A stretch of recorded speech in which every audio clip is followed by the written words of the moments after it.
where the voice meter program I'm using was the default recording device because of the problems I was having in Conan.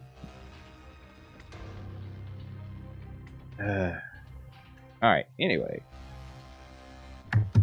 It's always something, isn't it? Yes. Alright, so yeah, if you look at the map, that the arrow at the very bottom of the screen, that was where y'all found the eggs.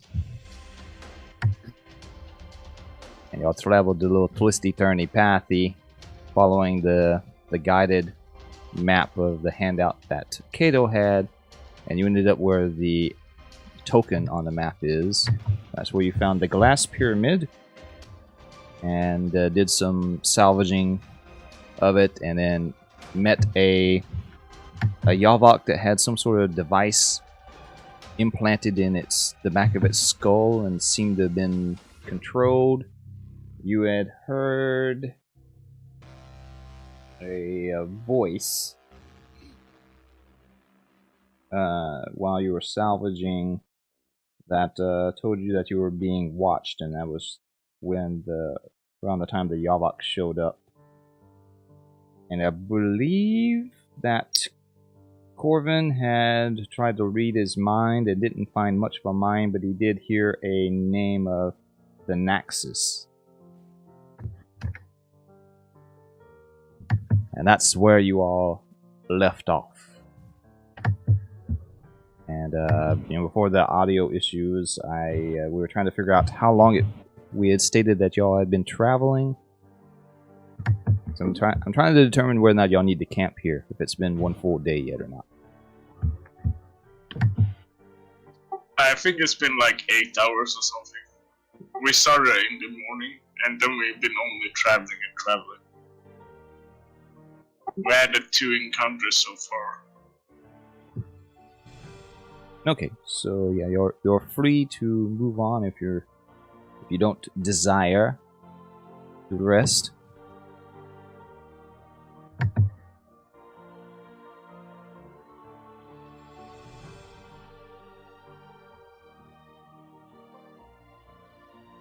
And since you have a map, and there's a lot of twisty, turny corridors, you're finding there's not a lot of light sources along the way, so you'll need to make use of your glow globes or torches or anything like that you may have. When you come into these main chambers that are marked on your map, like where you are currently, those areas do seem to have at least some form of illumination. So when you're traveling from point to point, it's a little, even with the map, it's a little bit of a challenge to not get lost. So you need to figure out who is going to be like point man / guide, and the travel forward towards the mouth of exaltation, which I think y'all were headed for. Give me a difficulty 3 intellect task, and the map can be used as an asset. Does my dark vision help with that? Your what? My dark vision. Yeah, I'll say. Well, it's. Yeah, you have no problem seeing. It's just trying to make sure that you stay on the right path. Okay. Yeah, so the map will give you an asset.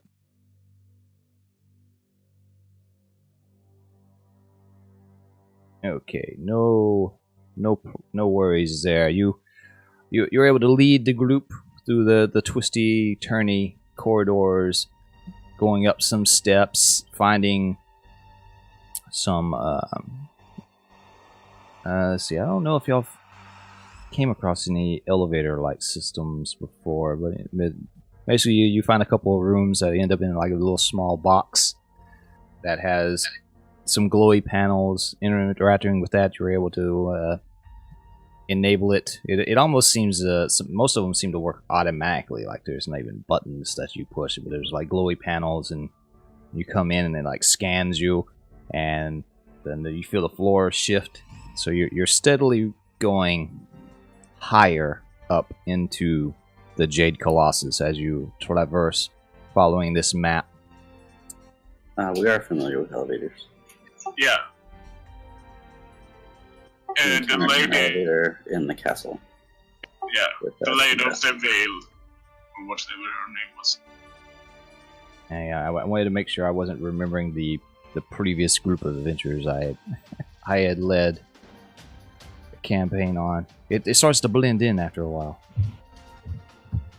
So we'll say that it's probably another 8 hours or so by the time you get to this next location here. Then we probably need rest.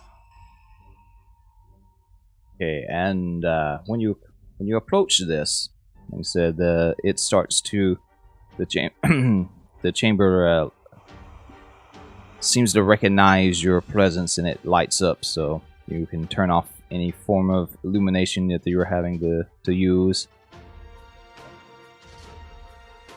Excuse me, and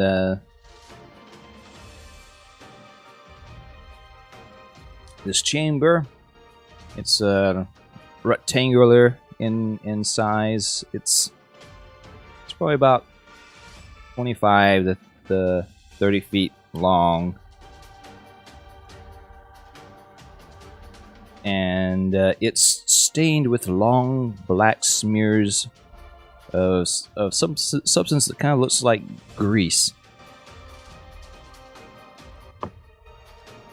And it kind of bubbles, and it's moving very slowly, kind of molassesly. And as you walk in, portions of it kind of rise up and starts to take on humanoid shapes. That are moving around really sluggishly, and like its arms form, and they move and lift their arms like bits of the goo kind of elongate and drip back off into the mass. What was that, Corvin?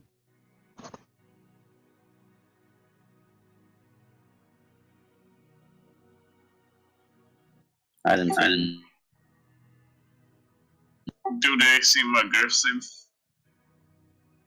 They are kind of, you know, the pools is, the tar is covering a large portion of it, but there are paths that you can safely navigate through it. But they do seem to somewhat notice you. Some of them turn towards you and move towards you slowly. Others are just, you're not really sure. They're kind of like pantomiming something, but you can't. They're moving so slow, it's hard to tell if they're just in the action of still moving, or if they're actually trying to convey something to you. Let me look.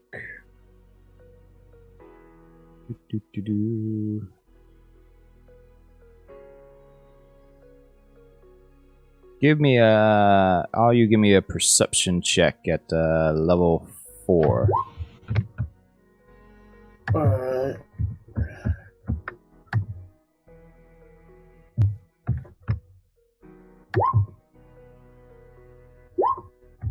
It's intellect, right? Yes.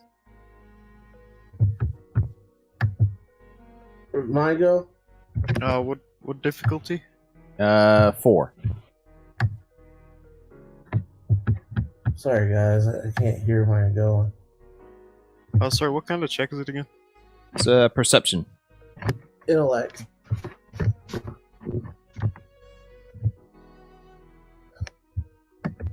Alright.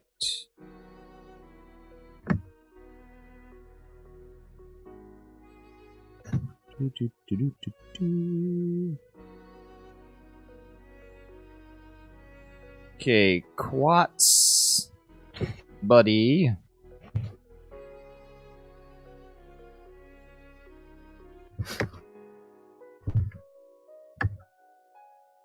And Kato. You each have one of these tarish, oily apparitions approaching towards you, and you notice that they look very closely resembling yourself. Oh.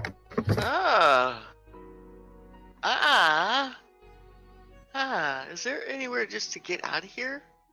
Quats is kind of freaked out. Yeah, the stuff is covering all over the place. It seems to be like kind of bubbling out of seams in the floor and cracks in the wall, but there you can traverse it. It'll some places are a little harder to hop through, but you will have to like weave your way in through the tar creatures. Are they slow moving? Yes, they seem to only move like game mechanic wise like immediate distance. So is there a lot of breathing room? Can we just go around them? Give me they're popping up. There's more than just like as you're sitting here, more and more just keep coming out. So it'll probably be Get the hell out of here any way that I can. Probably be a level 4 speed test to weave your way around and to avoid. I'm just looking at the moment. And to avoid stepping in the goo, because there's some places where it's covering the path. So they're covering. So what's the room like? Is it wide open or is it closed? Yeah, it's a rectangular shaped room. It's about 25-30 feet long and about half that wide. But there's this ooze, tarish ooze everywhere. Do we have to go through this room? Or is there a way? Can we just back out? There's other paths that you've came across leading up to this chamber, but you don't know where they go, and the map that you have states going this way, and the map actually has an annotation on it, and it's labeling this area as the Haunted Hall. Can I do mind reading on the ooze? Yes, you can.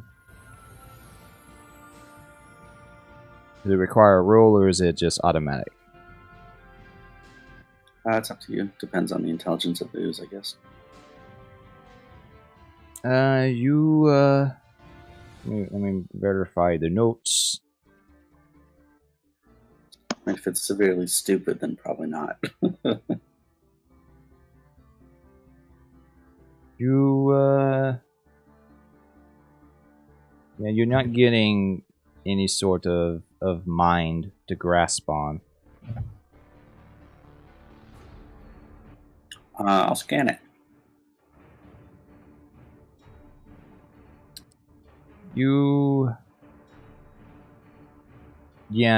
It's almost like there's nothing there as far as your mental abilities. It's just a blank.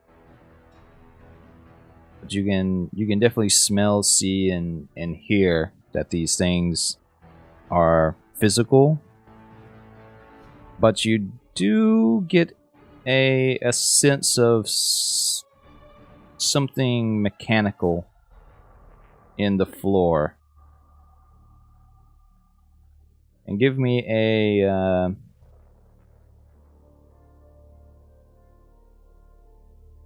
give me a level 3 perception check to go with that scan. Can I use Numenera on that? Yeah.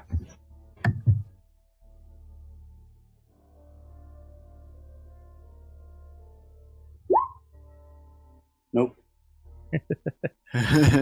Get that out of the way right off the bat. So yeah, you don't seem to notice anything else. There does seem to be some sort of mechanical thing somewhere in the floor underneath the ooze. Say, Kato, there might be something under the floor that's causing that weird ooze. I can't get any mental contact with these things, but they're definitely physical. But it's something mechanical under that floor might be causing it.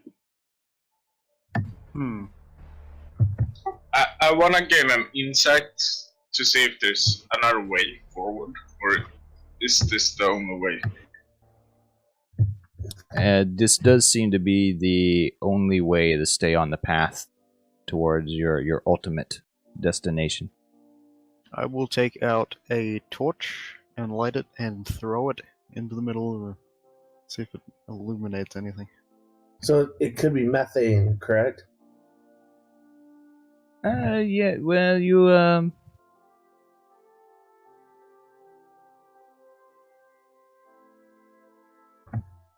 yeah, there is a smell in the room. You're not quite sure what it is, or whether or not lighting it up on fire would be a good idea or not. Kato doesn't smell things. He does it anyway. Alright, then give me a D100 roll.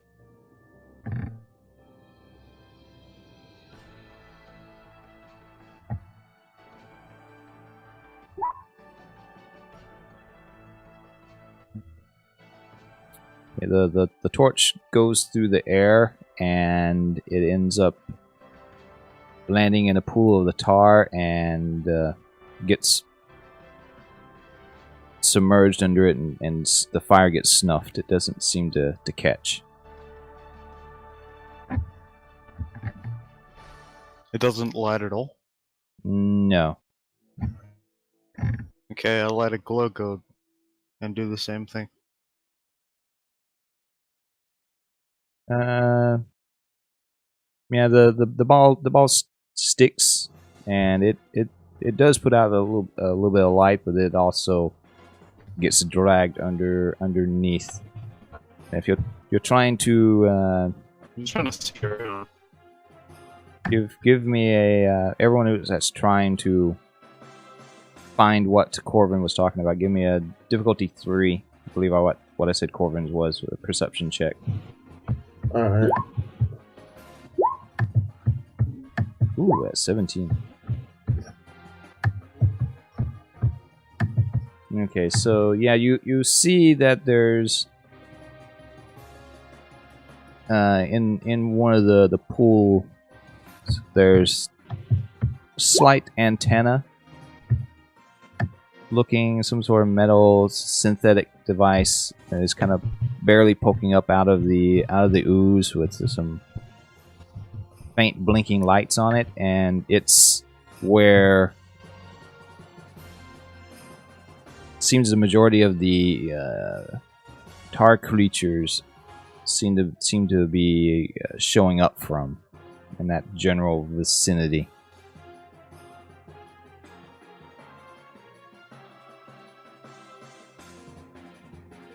Sorry, could you say that again? So you'll see some sort of antenna. So the tar baby tuner is over there. Yeah, there's a device that you notice in one of the pools. There's something metal slightly sticking out with some lights on it, and it seems most of the creatures are appearing close to this device. Okay, Why don't you destroy it? that's a good idea. You have a bow, don't you? Yeah, do you want me to shoot it? Well, are these creatures moving? Do they seem aggressive in any way? Are they like moving, zombieing towards us, or? The ones who notice that you have copies of yourself, those had moved towards you, but they're moving really slow, and they kind of seem to at the moment just be mimicking your movements. Quats, I rub my belly and pat my head at the same time. And you see very very slowly your double copy that movement in a mirror fashion. Oh, Quats gets a big grin on her face. See her kind of stand there. She does the John Travolta disco thing. It tries to nice. mimic everything you do. Nice. I guess I picked this up.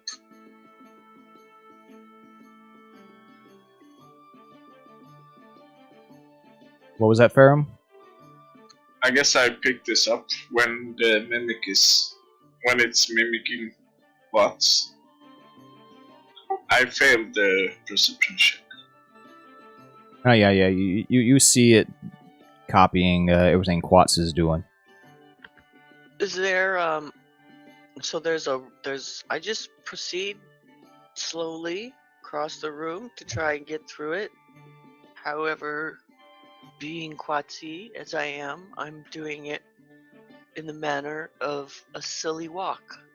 Those of you who are familiar with the Ministry of Silly Walks.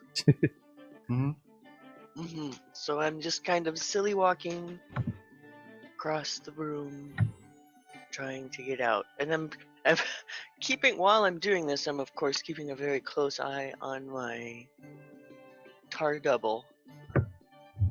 Yes, it slowly follows you, and its lower body, it hasn't fully formed like legs. Yeah. So if you like doing some sort of bob or weird weave, it's kind of just like stretching and condensing its mass. Like silly putty or whatever. Yeah. Okay, cool. Proceed along this way, trying to get to the other side of the room or get through here. And give me a difficulty 4 speed check. Everything's so hard. Okay. All of us, or just Quats? Anyone that's trying to traverse the hall, there's a lot of ooze to try to avoid. Are you gonna shoot it first, there, buddy? Yeah, you want me to shoot it? It's up to you. Yeah. Let's... This ooze thing. Can I, with the reach of my spear, can I just like poke it in the face and see what happens? Yes, sir. Are you the one? You're one of the ones that has a double, right? Yeah. I don't want to poke my double though. Okay. So yeah, you move over to another ghost. Yeah, fine. I don't care. And your double follows you, and your double has made itself a rough approximation of your staff, and when you reach out and stick it towards the face of another apparition, your double does the same thing, and the staff head goes inside the goo, and the gooey staff goes inside on the other side of the thing's head, and they kind of like do that syrupy melding, and the other one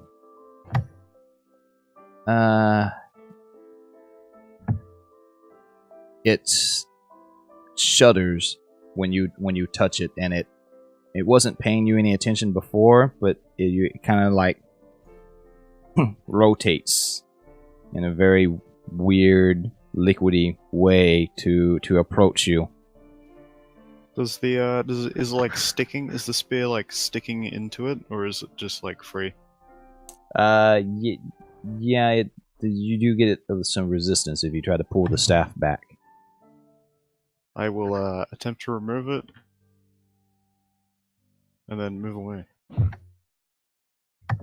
Yeah, it's a little difficult. I'm not going to require a roll for it, but it does that whole taffy stretch as you retrieve your staff, and a little bit of the ooze remains on the staff head.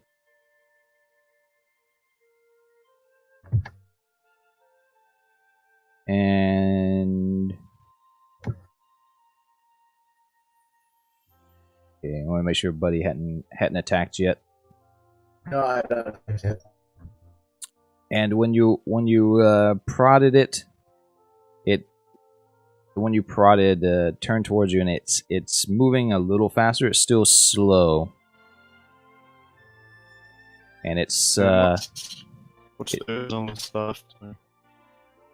what was that? You broke up a little bit. What's the ooze on the spear?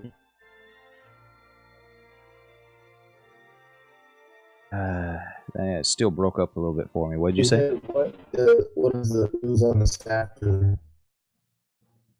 Oh, on the staff, it's inert. It's just like sticky, just sitting there. Like stop. It's up there.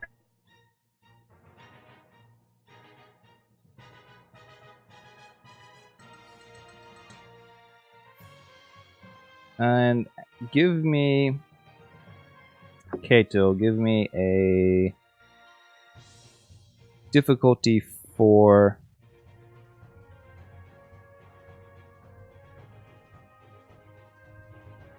speed defense. The thing that you poked, it starts to its body starts to vibrate, and tendrils of its body shoots out at you, like it's trying to grasp or wrap around you. Sorry, I have an asset on that. That should pass.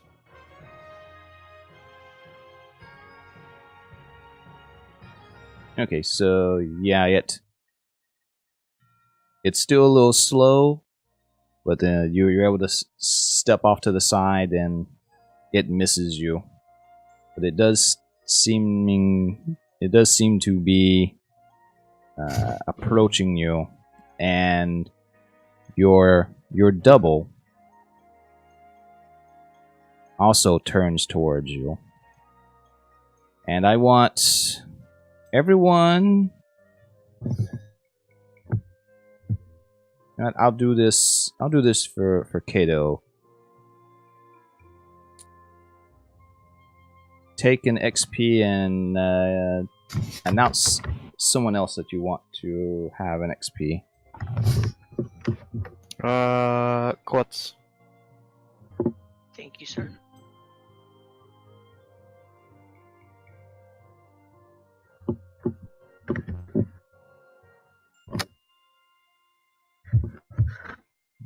And there you go.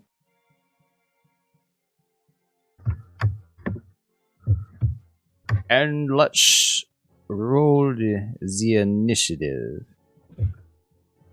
Oh, Now, I had succeeded in my difficulty 4 speed roll. Where am I now? Yes, you are at the end of the corridor. You've made it So made I it would across the need- room. I would need to get in there and go through and kind of make it through more goo to join any kind of a melee. All right. Okay. Was T-Bone gonna go? Because he was Yes, he- gonna shoot that before we started. Yeah, he can take his shot off before we get started. So Alright. why is that the old token, not the circle one. You didn't pull it out right. I pulled out the wrong one. There it goes. There you Okay, go. I got it for you. 2 critical fails in a row. This is going well today. Just knock them out early, man.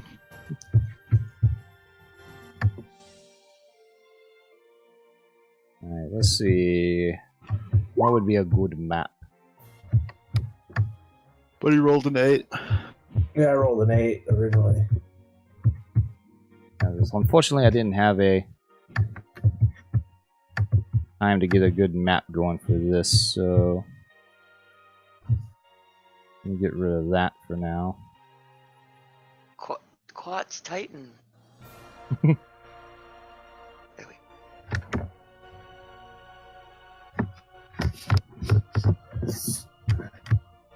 This damn thing. Titan Quad. Oh man. That'd be terrifying. Right, teleporting all over the place. Did it work yet, guys? Especially with noodles around. I'll take it. Doesn't matter. 8 or 9, it big. doesn't matter. They look big. Same thing. They look big. Alright, so how many of you had a copy of yourself? There was 3. 3? I did. It's just me, buddy, and Quas.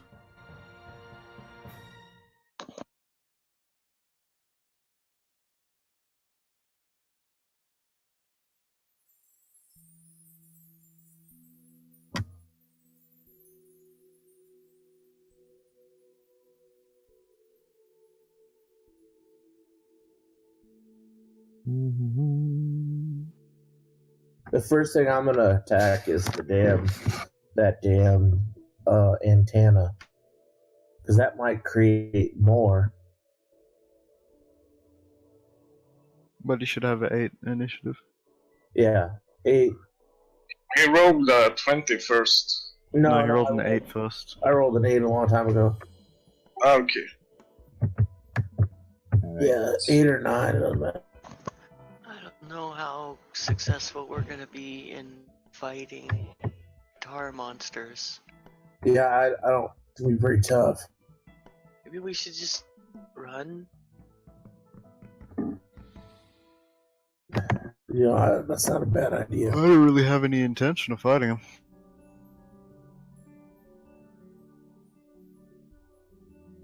Running is always an option. I think it's a good option, Quads. Great option. Because there's Now- really nothing we can do. We shoot at them, the arrows are just gonna go right through them. Right, I just see everything just going. Boom.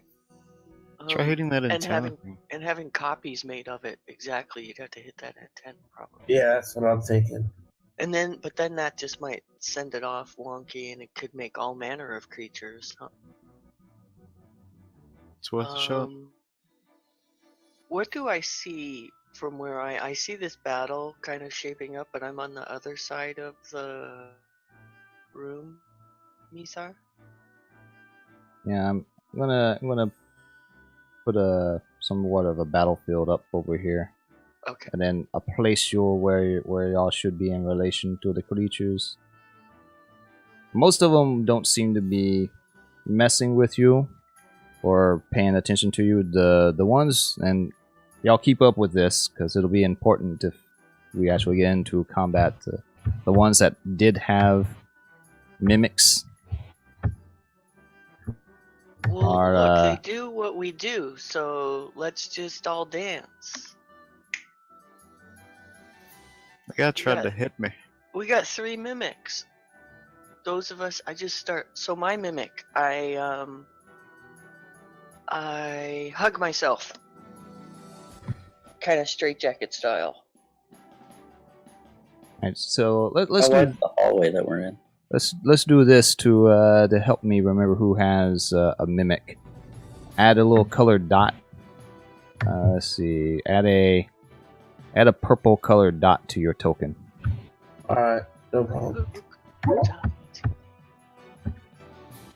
And ooh, we should have the same color dots on our mimics as we have on Toki. Do you like that idea? Yes, I do. I'll make my. You want me to make our dots different colors? No, everyone's got a mimic. Just have a purple dot.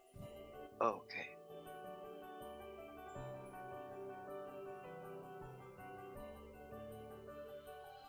Alright, so you have one close to you. You have one close to you.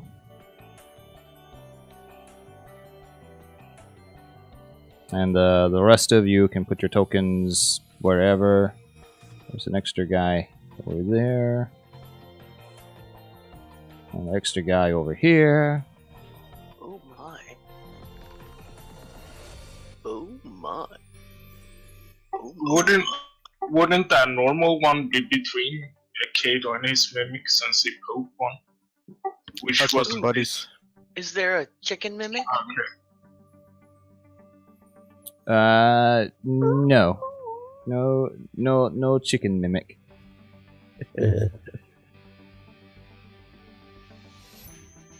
Okay. So, Ferrum, you're up first. Actually, buddy, let me look. Did you make that roll for the shooting the thing? No, I rolled an 8. Alright. I rolled And I an roll for you both. 8. So you're gonna get to go first since you were readying this attack before all this went down. 13. So I if put myself on the. What Okay. is this?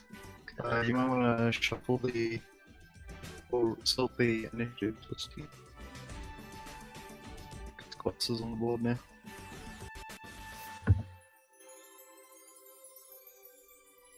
okay, so how are you planning on attacking this? Because you're gonna have to walk into the ooze to get to it if it's melee.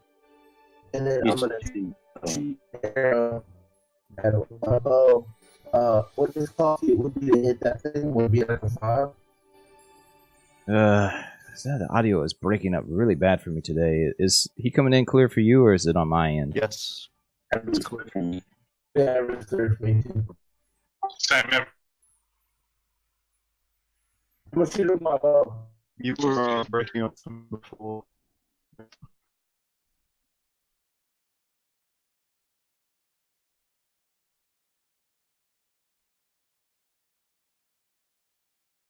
Oh, jeez. And now it doesn't want to connect to Discord. Okay. Gotta wait for Brian to get back. Oh, okay. Sorry, sir. Sorry. Yeah, it almost didn't want to reconnect to Discord. It's weird because the stream seems to be crystal clear. I don't know what's going on. It's saying I got 32 ms connection on Discord. It's not us, it's you. Yeah. It's me, but I just don't know why it's me. Because everything else is working, but Discord just doesn't want to be a bitch today. It's probably because you're streaming at the same time. Okay, so you wanted to use your longbow, you said. Yes, sir. What difficulty would it be? It's a pretty small target. It's going to be a difficulty 6. Ooh. It's submerged mostly in the tar. Ooh. Oh, damn. That's a lot of pool points. Yeah.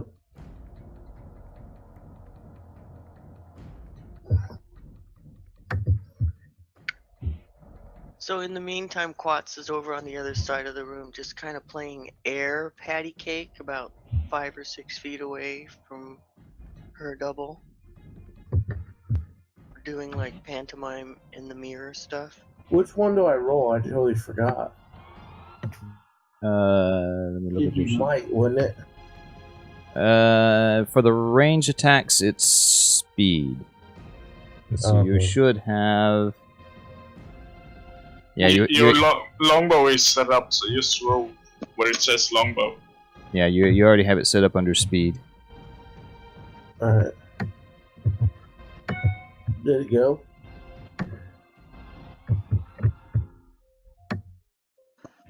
Yep, I failed. Yep, Missed it boss. plunks into the ooze next to it. Yep. Damn, sorry guys. It's okay. Don't forget to click your API. Oh, Tough yeah. shot. And your ghost,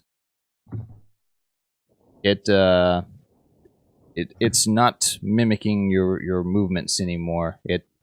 Its head did rotate.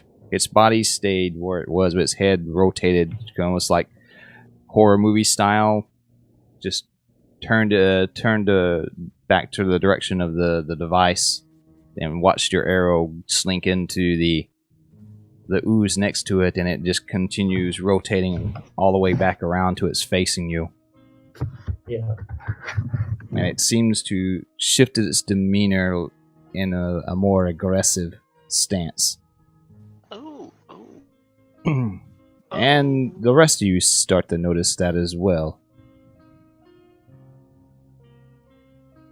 And Ferrum, it's your turn. How far away is the other end of the room? Basically where Quats is. Quats is over at the end of it. So about 100 feet. It was supposed to be more about 30. This isn't really set up for a battle map, so it was about 25, 30 feet long, I stated. Okay. And if you want to go through it, it was difficulty 3. Was it 3 or 4 for speed test to avoid stepping in the ooze? 4. 4. Yeah, 4. Yeah, 4 difficult. I'm gonna try to run to the other side with a dash action. Alright, so you're gonna try to do up to 50 feet. Yeah. Okay. So it'll be a difficulty 4. Ooh. He does it Yep, with there, flair yeah, and you- panache. You're ducking and weaving under some of the arms of the oozes that are trying to swipe at you as you move. You're gliding effortlessly in little leaps over pools, and you make it over there to where Quats is. I'm gonna. There's a tunnel behind Quads, right? How's it going, sister? Yeah. That was pretty slick. So I'm just gonna move a bit down the tunnel, not be right next to her mimic. Okay, Don't that's mind fine. me. And then I'm gonna call out for Lacuna to do the same. Alright, so yeah, it'll be a speed test for her as well to avoid. See, how will we do this? Look at her character sheet. Oh. You said when it's her turn, I'm just gonna change the sheet to Numenera from NPC to roll. Okay. Yeah, That's how I rolled the initiative. that works. Alright, so she Would stealth help? Or sneaking? it's not really sneaking, it's being more of a speed. If she had skills in running, that would help. They already noticed you. This is more of an agility than a sneaking type thing.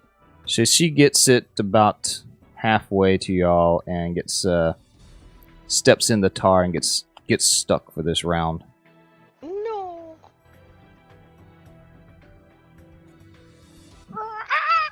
And Kato, your turn. Okay. I will.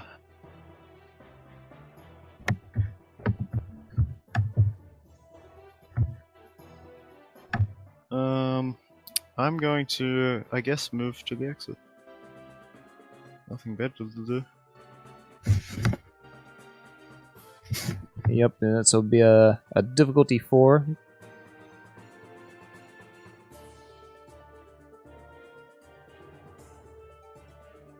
Difficulty 4.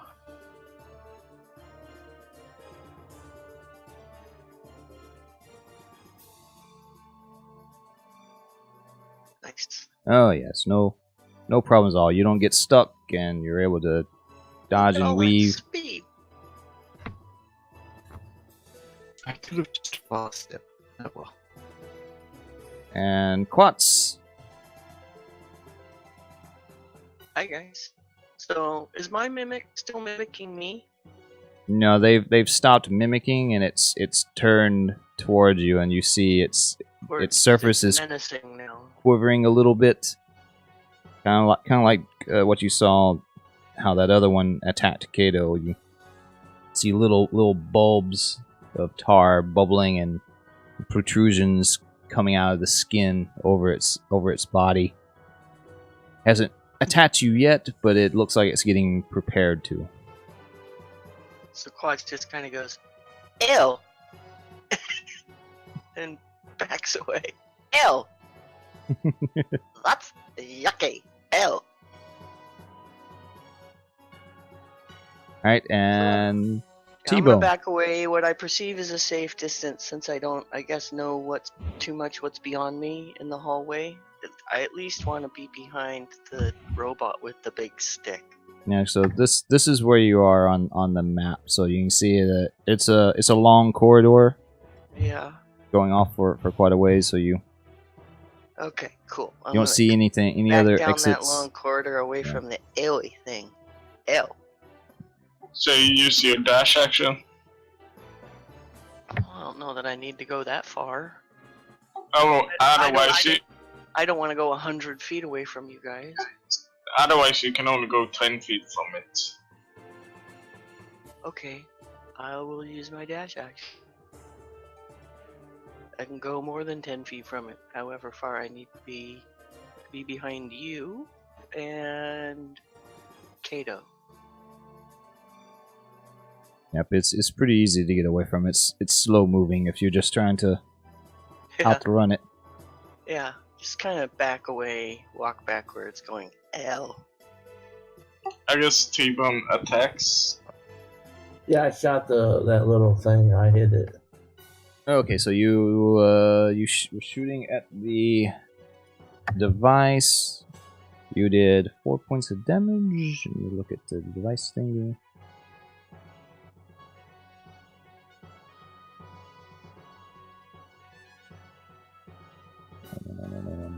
Where's my sheet? What? Buddy is impaired.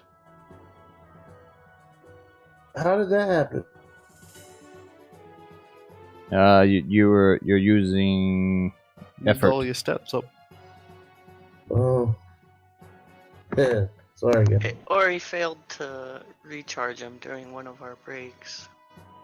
Yeah, so you can also move if you wish. After that attack, He just he just spent 29 points. Yeah.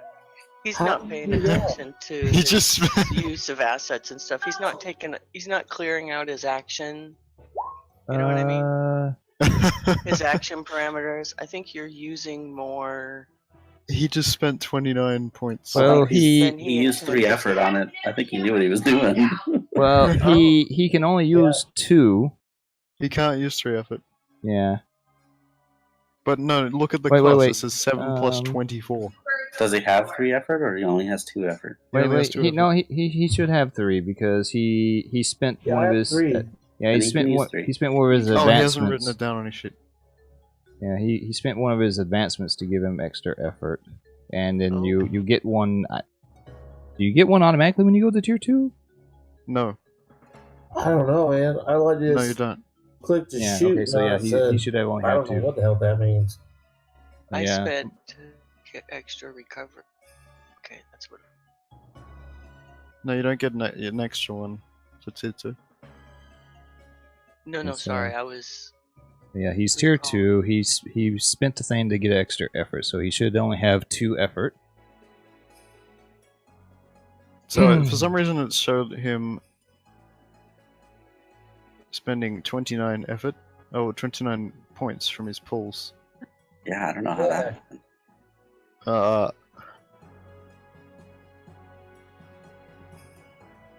Which is obviously not supposed to happen.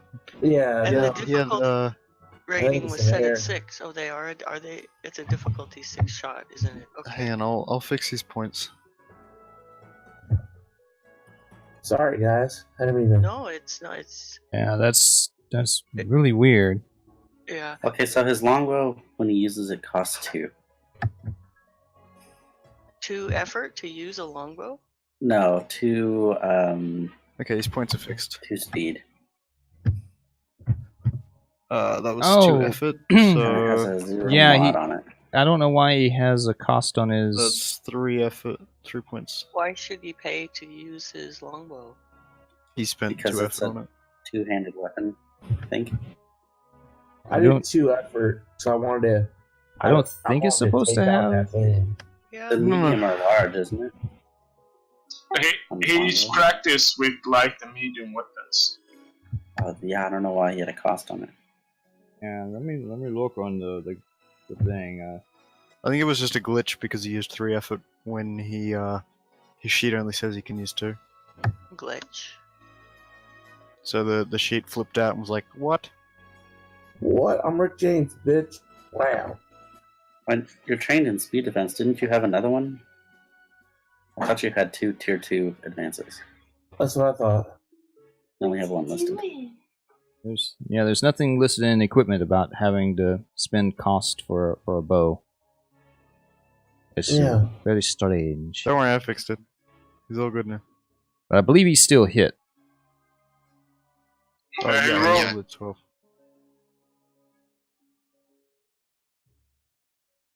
Oh, I see. He put 3 roll effort and 4 damage. Oh no, never mind. I don't know what it is. Yeah, I'm not sure where that plus 24 came from. It's out of That's- nowhere. That's what I that's said. I just- think the sheet just flipped out because his effort was too low on the sheet. Yeah. Man, that was very strange. But so yeah, the arrow hits, and there's a little bit of a spark, and oh crap! I clicked on the thing and now it moved.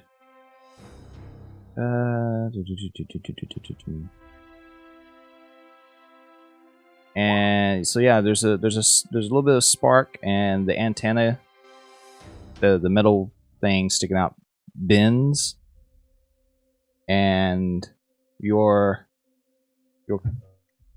tar creatures they start losing their form.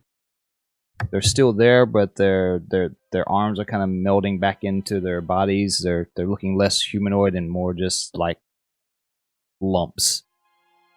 It hasn't doesn't seem like he totally destroyed it, but they're losing some of their ability to hold their shape. And also, buddy, you can move if you wish to try to get out of the cord, out of the room. Yeah. You can only move 10 feet, so Yeah, you won't be able to get out of the room. but you can get a little bit closer. Like, what do you mean, like this? Yeah, Wrong way. probably like this direction. Oh, okay, cool. Your mimic will probably be able to keep up with you unless you do a full out sprint. Nah. It can only move 10 feet. He can't. He just attacked. Yeah, right. For the next turn. And Corvin, you're up. So I saw who shot that thing. I am going to shoot at it too. Yeah, big dog. with my onslaught physical force. That's a difficulty 6. Yes, it's a difficulty 6 for the device. Oh, damn. Doing real well today. These dice. Alright. That's the third critical fail I've rolled today. Today? That's Yeah. pretty amazing, actually. I haven't rolled anything above a 1 for my last 3 rolls. So with that, We can exploit this. Do reverse psychology rolls. with that intrusion, Really. you have a pool next to you, and a blob starts to form. It's not fully formed yet, but it I'm starts in the to hallway. it starts to form up it next to you.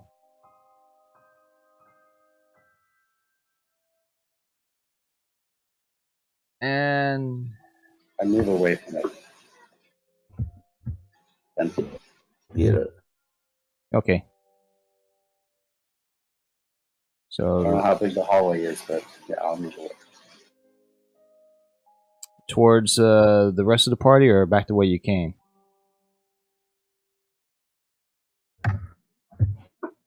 Away from the blob. Yeah, but are you going backwards? It depends. I'm in the hallway. Where can I go? You can go around it. Try to stay with your party. Okay. I will move back down the hallway 10 feet. And buddy, Yeah. this your mimic catches back up to you, and it's going to attack you. Okay.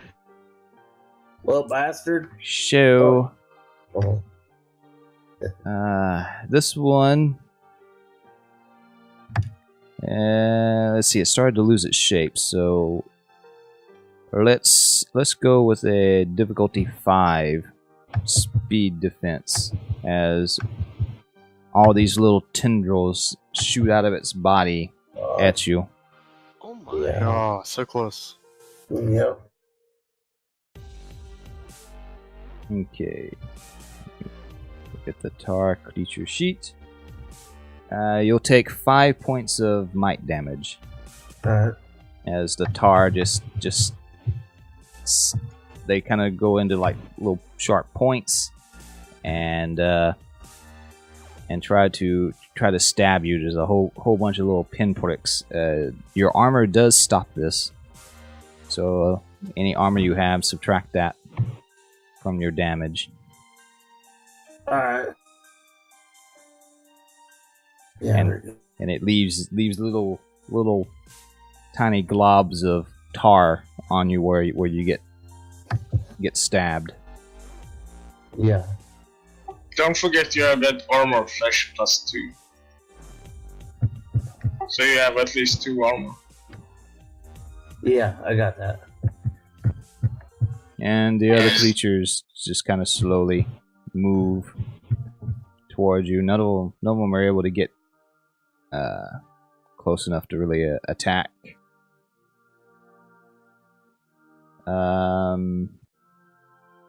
Except maybe the one that was close to Corvin, but he's not fully formed, so that'll be next turn before he can attack. All right, Ferrum. Is Lacuna still being held on after everything lose this form a bit? Yeah, she's still stuck on her turn. She can try to break free. Okay. I'm gonna move up to the opening of the corridor. Okay. And I'm gonna try to shoot at the thing. The electro thing. Oh, okay. Yeah, so that's a difficulty 6.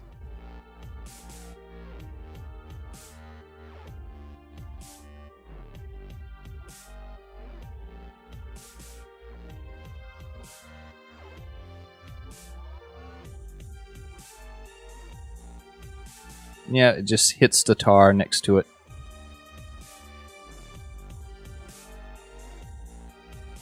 And for Lacuna,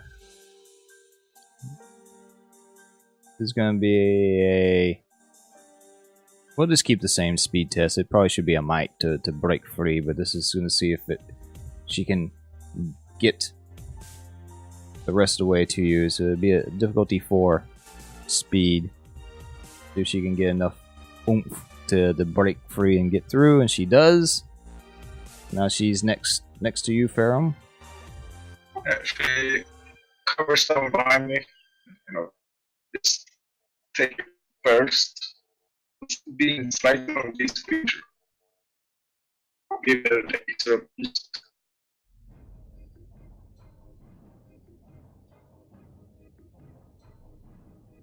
Now Discord is just being crazy today. All sorts of distortions going on. Kato, you're up. Hey, this guy named Numenera. This guy is... He's just out of reach. He'll have to move. What's he doing? He's turning to face you guys, and it looks like he's gonna, on his turn, move towards you guys. Okay. And these guys, what is Buddy grappled or anything? He's just fighting that thing.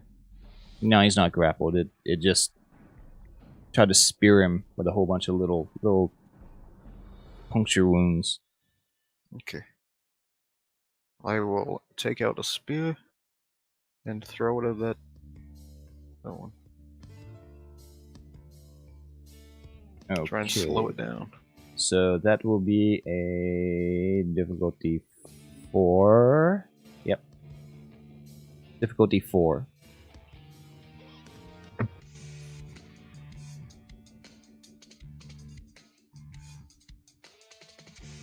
Nailed it, dude. You nailed it. All right. So what do you want to do with that 19? Let me check the cheat sheet real quick. Maybe there's something. Can I knock him back? Yeah, you can knock him back. I will knock him back. Does it specify how far back he goes? I assume it's just immediate. Yeah, that's what I was going to rule. So it's now out of range from Buddy. Run, buddy, run.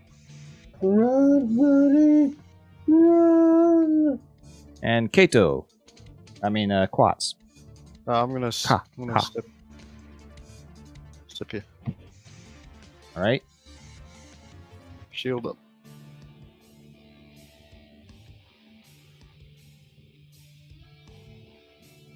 Your turn, Quats. Okie dokie. Well, Grotz is just gonna. I'm gonna hold tight right here. Okay. Wait for everybody to join me. Yeah. And Buddy. T-Bone.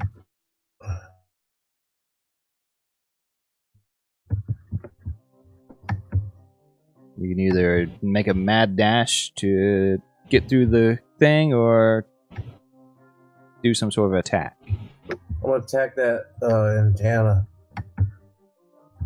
Whammo! Oh! Very nice. Alright. And with, I'm assuming you want to do the extra damage.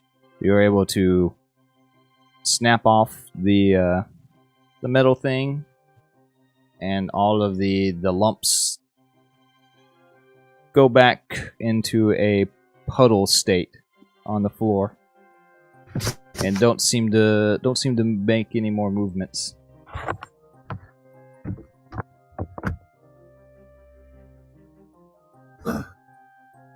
Kick ass. Here, chew bubble gum and kick ass, and I'm all out of bubble gum. And we'll say for this, you're now out of combat. Awesome. Can we see? Is the goo completely gone on the floor? Well, it's not gone. It's just gone back into an inert mass of a puddle. It's kind of sploosh. And Can I look at that antenna thing?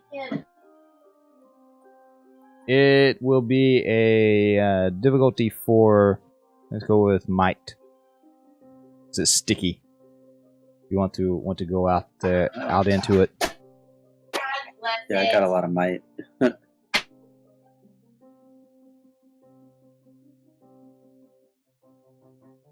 Finally. That was now. Give me it. You're going to the reverse Get it, spectrum. big dog. Alright.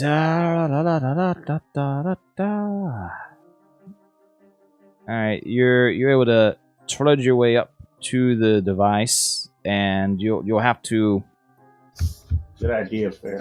have to scoop. Use your hands and kind of claw and scoop. I use my spray. Does that have any effect on it? My cleaning spray? Right? Let's say that does aid. It stops it from sticking to you so much to your hands. It stops it from sticking to your hands when you coat it, and then you start pushing it away, and it still wants to ooze back over where you're clearing a space from, but it seems to.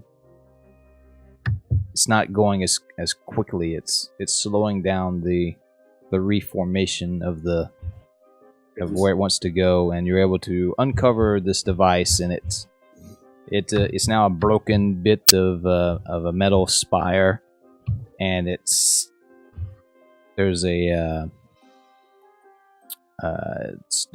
seems to be a wooden floor underneath, and it looks like the majority of the device is underneath the floor, and you'll have to tear open the floor if you want to get to the device. Ah, okay. I guess I'll try to. I ask, say, hey, Kato, can you come and assist me? Sure thing. Seems this device is a little under the floor. Maybe salvage some parts from this stuff. Yep, and it's the same thing for Kato. It'd be a difficulty 4 might to not get stuck in the ooze. Can I just walk around it? But Yeah, it's in the ooze. You can use the far step advice. Right. Yeah, I'll do that. Yeah, even jumping, he'll jump into the ooze, and he'll have Right, to. but I'm not moving yet. Yeah, and when you get ready to leave, then you'll have to do a might to get out of it.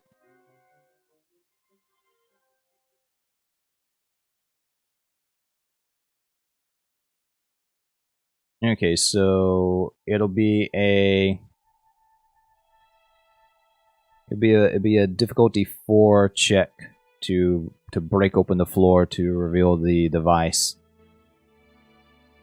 Okay.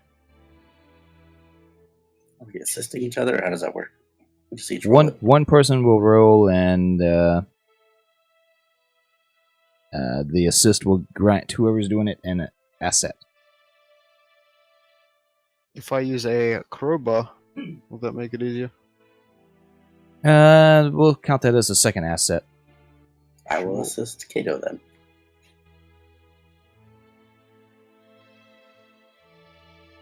Very nice. Yeah, you're able to rip open the rip up some floorboards, break them off, and you reveal some sort of strange mechanical device underneath the floor with a bunch of cables and lights. And we say, Corvin, that you're using your spray and your hands to help keep the ooze back. So he has a clear working area. And so now you can do a salvage operation. Well, can we figure out what the machine does? Give I scan it. I don't want to break it yet. it'll be a difficulty 6 intelligence. Numenera check will help you if you want to figure out. What do I learn from scanning it? So yeah, the scan lets you know that it seems it's a level 6 device, and it does seem to be the source of the animation of the ooze.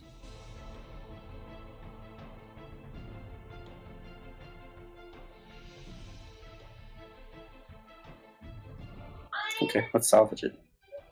And with your Numenera check, yeah, you do realize that it's a. You don't know what its original purpose was for, but it does seem to be making these creatures manifest, and you see how you can turn it off to stop them from ever forming back. But if you want to salvage it, you can salvage it, which will permanently break it. Is there a way we could possibly control the creatures using this device? You'd have to do a repair I'm good at that. to get the antenna back up. If you were to stay in the area, you might be able to make a creature manifest the way you want and do something in the room. I mean, could we take this device with us? Oh no, it's a huge. It seems like it's under most of the floor in this Okay. chamber. No, we'll just salvage it then, I guess. Okay, so give me whoever's doing the salvage operation a Well, 2. I'm keeping the muck at bay, so I will be assisting. So Oh, good. it'll be a 2d6 roll. 2d6. Alright. 4. Alright, so you'll find 4 shins worth of money. And you find 2 ciphers. Okay. Bum, bum, bum, bum. All aim on us. Alright, for the first cipher, give me a 1d6 plus 2. Okay.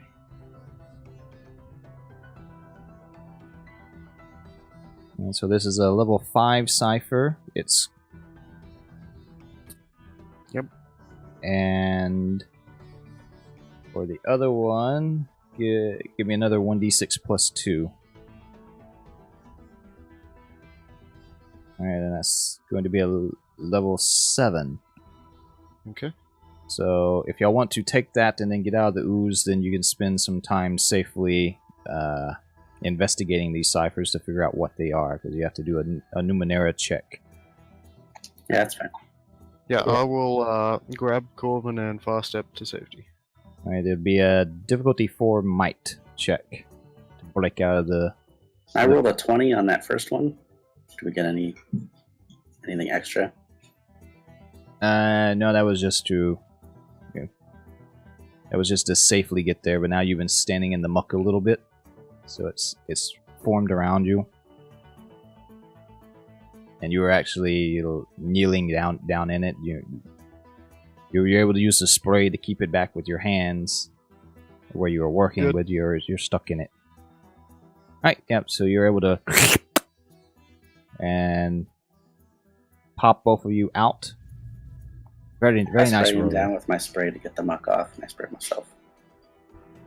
Yeah, you can go around and clean up everybody that needs it. And let's see, for the What's the difficulty on the Numenera check? alright, so one of them is a level 5 and one of them is a level 7. and Yeah. it took you about 20 minutes scavenging that. And it's going to take about an hour for each cipher to identify it. Okay, I'll just hang on to them for that long, I guess. And You have 2 free slots. I sure do. Yes. And so yeah, you're going to identify them. Yes. Give me 2 Numenera checks. One of them's a 5, one of them's a 7. And y'all can use up your recovery rolls up to the. Actually, y'all can stay there as long as you want. The hallway seems to be fairly open and free of harm. Quat's got a Okay. natural 20. So we'll Quats can tell you what those things do. yeah. So we'll say that. Okay, that was difficulty 6. Difficulty Both of them 5. pass. So my first roll was for the difficulty 5, and the second one was for the difficulty 7. Okay, yeah, I see it now. All right, so you'll find out that the first one, the level 5 one, is called Eagle's Eye. Eagles. And it grants you the ability to see 10 times as far as normal for 1 hour. Wow. I had that one. 1 hour. Okay. And the level 7 one is a paralysis ray emitter. Ooh. It allows the user to project a ray of energy up to 200 feet that paralyzes the target for 1 minute. And React. all right, there's a 5% chance that the paralysis lasts for 1 hour. So how do we do? How we the normal duration? 1 minute. So let's give a roll. How do we figure out whether or not it's the 5%? Well, 1d20 roll. Or, I think 1D100 is better. D100 is easier to figure out. On a d20, 1 is 5% chance. So yeah, give me a d20. Should we just do it when we use the item? Probably, yeah. Well, we'll need to probably do it now so we remember. I'll just write it down on the cipher. Okay. Works for me. Paralyzes for 1 minute. The eagle eye A doesn't. roll a what am I rolling? D20 or D100? D20. On a 1 or on a 20.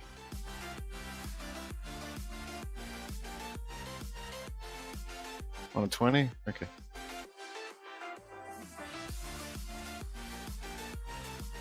The eagle eye doesn't take a cipher slot, right? Yes, it does. Why wouldn't it? Some cipher doesn't take a slot out. Oh. Some of them take 1 slot. Some of them take 2 slots. If it's a pill, it doesn't take a slot, I think. Is this thing a pill? No, it's actually a device. You can describe it however you want it to look. Like maybe it's like some sort of monocle that you put in your eye, or y'all can flavor text it however y'all want it to look like. How you activate it. When you activate it, what it looks like. I would prefer to get the eagle eye. You don't see, right? No, but last time I had it, we said it would work on me. So my sight exists since 10 times longer. which is up to 500 feet. Then. Okay, that doesn't make any sense, but whatever. And that's how we said it last time I had it. And it's up to y'all, whoever y'all want to use it. And you know, it's whoever holds it that doesn't naturally mean that's who has to use it. Y'all can trade the ciphers amongst each other. So if there's a situation where someone would be more beneficial to use, y'all can trade them out.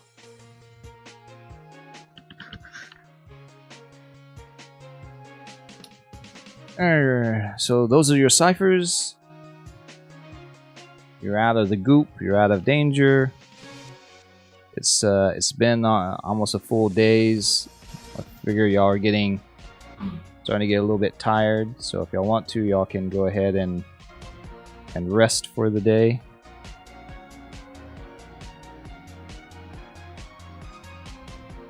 Okay. I mean, I'm fine. I don't know about you guys. Yeah, I'm gonna keep going if we want to keep going. I think Buddy's hurting the most, right? No, we fixed him up, I think. But since we've been going all day, I suggest a good night's sleep. It's probably the best.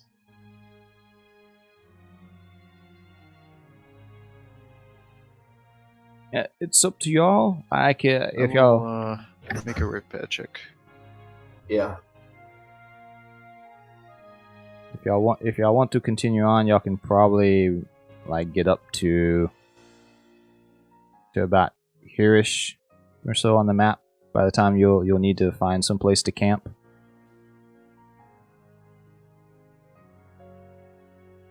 And I'll God damn it. Oh, you didn't get your repair check, Jolly? Let's try it again. Oh my god. What? those dice. Wow. I guess I'm not prepared for that. Do you get 3 thoughts? I try to repair it, so...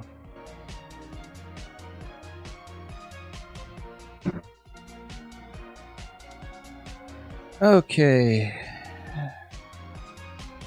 So yeah, if you don't want to rest here in the hallway, y'all can continue on and try to find a camp. Give me a difficulty 3 check. Let's say a perception check as you're moving along, and Is it back Which- an asset? we'll say the map that you have will give you an asset to try to see if there's any place near to you guys that people have used in the past as safe campsites.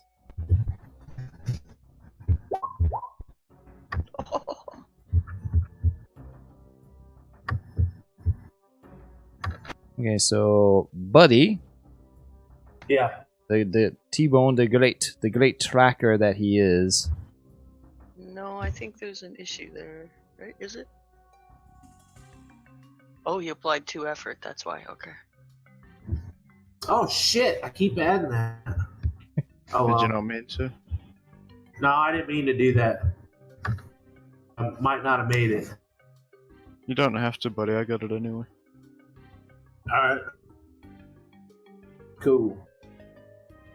So yeah, you're able to get up about here-ish or so on the map, and you find a place that's marked as a fairly safe camp site. It's actually a little side room that has a door that you're able to shut and bar, and there's a fire pit from a previous set of explorers that y'all can use to prepare meals. You got plenty of space to lay out and get a full night's rest before continuing on. So if y'all want to use up any more recovery rolls and then just reset, Yeah. y'all are good.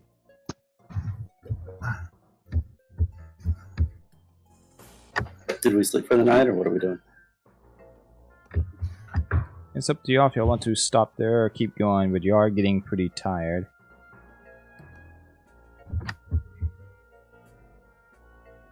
Wanna keep watch, Kato? Yeah, I don't sleep. Honey.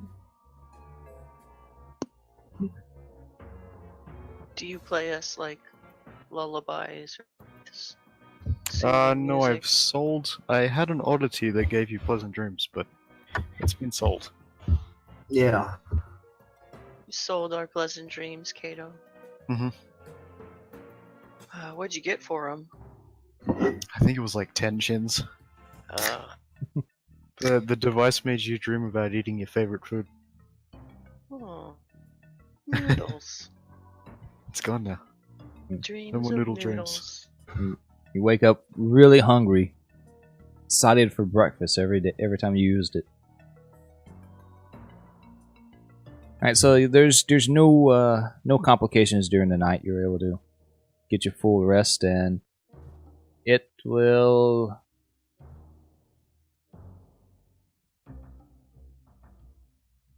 Let's see. 1, 2, 3.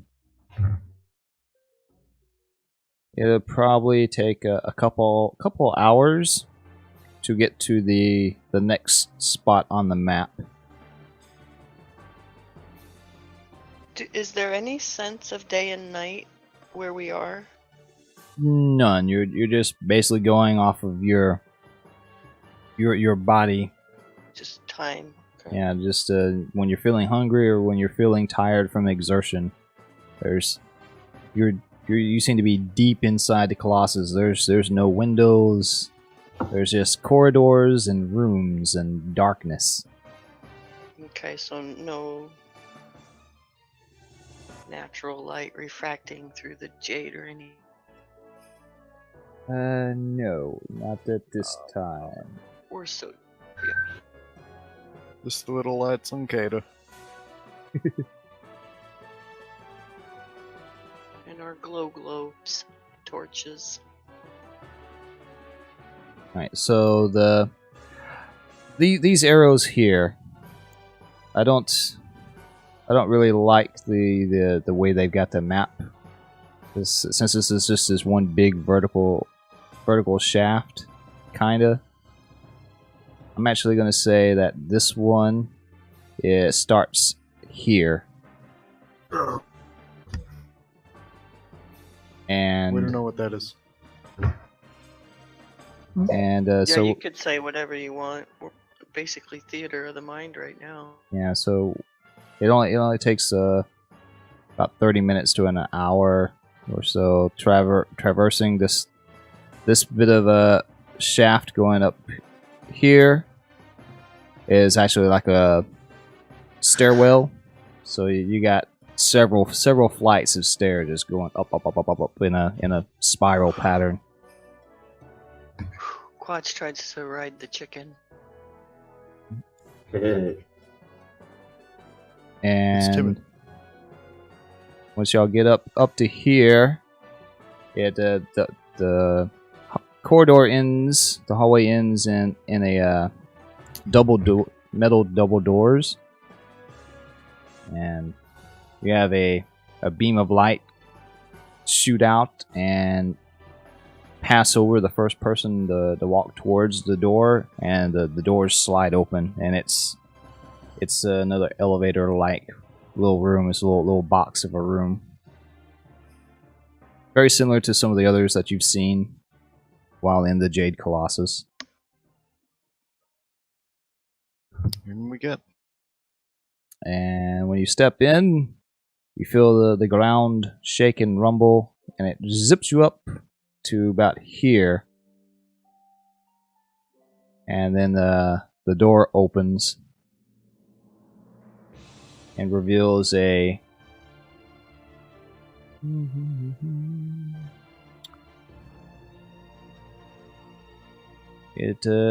reveals a room that has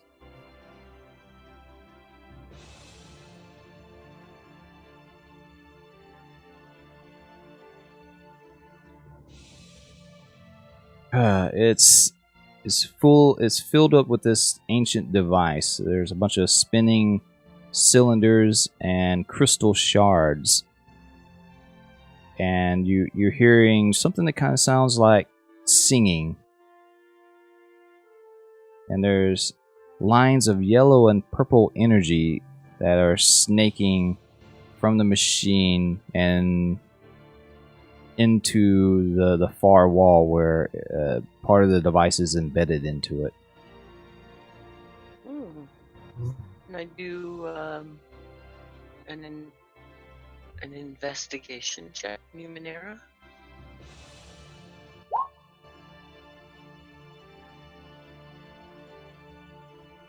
And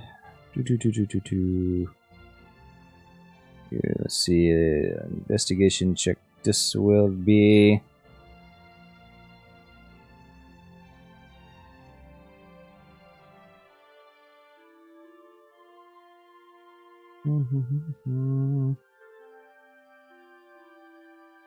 yeah. Let's give it a. I guess the difficulty 7. Good grief! This is difficult. Okay. So what this is? Boom. So this was somewhat Numenera and kind of a movement thing. It says you're gonna have to try to safely reach it. So it looks like you're trying to avoid some of those zaps of energy and stuff. Is that a difficulty 7 speed check? You're 19. We're gonna just go with that one roll.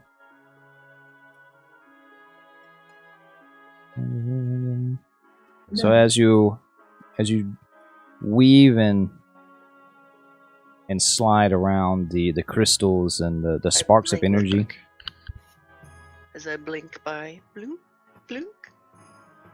it's emitting a series of tones and sounds. And it seems to just be burrowing inside all of y'all's minds as she's traversing through it. You can all hear what the machine seems like to be reacting to her presence.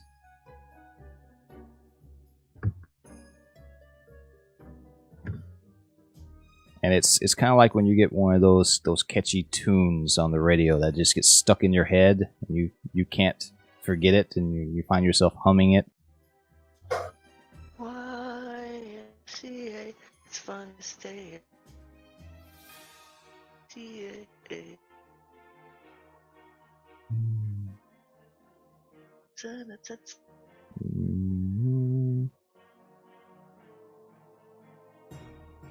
And so yeah, make a note on your character sheets that you have. Let's call this a earworm. You have this song, this tune that you get some sense of that it may be relevant later.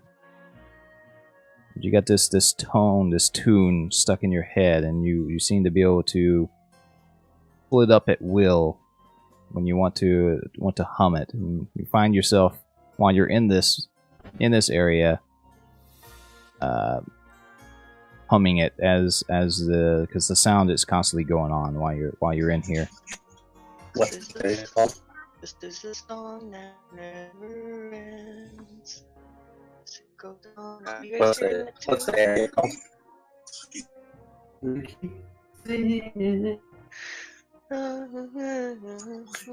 Brian, what's the area called? Call it earworm. Yeah. Goes on. You can put regular oil in it. People started singing and knowing what it Synthetic oil means I'd rather put synthetic oil in it. Good. Just because it's a song. And she.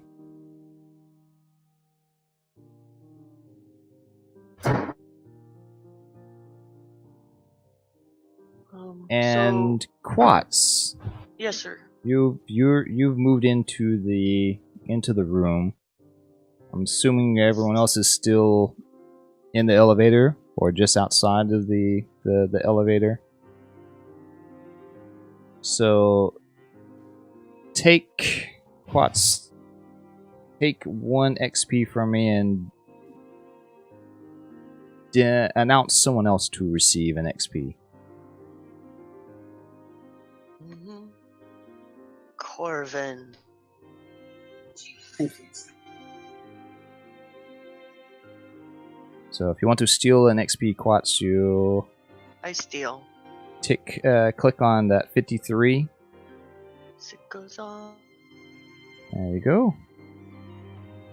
Alright, so everyone else, you see Quats dash into the room almost like she's drawn to this device, ducking and weaving amongst the crystals and the sparking colored light show of electricity. And she gets to the device and reaches out her hands to it. And you see her get hit by a couple of different flashes of light. And her body kind of melds with the light and stretches out like taffy. And you get sucked into one of the crystals. Look all timey-wimey and wibbly-wobbly. And she's gone for about a minute. Ooh.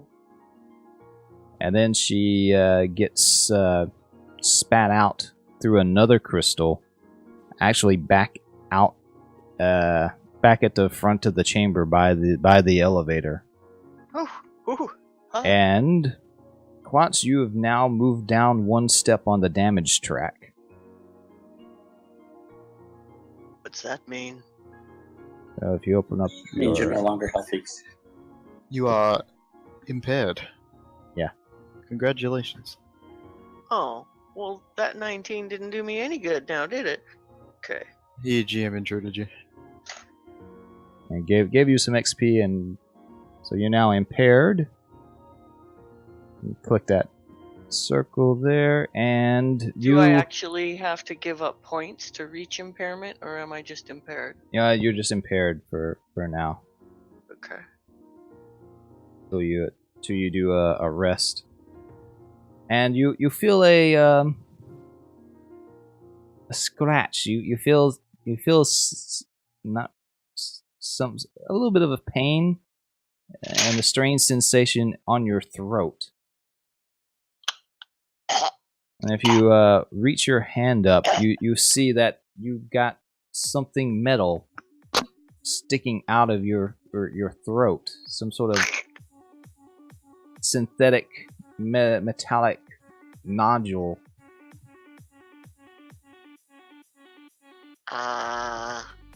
Guys? And when she speaks, I want everyone to give me a speed defense roll. Let's go with a difficulty 2. This is kind of hard to figure out. It tells me how much points of damage this does, but it doesn't really give me a level. I'm gonna start singing the earworm. This is a song that never ends. I automatically succeed. Is Lacoon also supposed to do the speed defense? Yeah. Does she also get affected by the earworm? We'll say no. How would we know? And the 20 from the What was that you broke up for me? Can that 20 roll make Lacoon pass as well?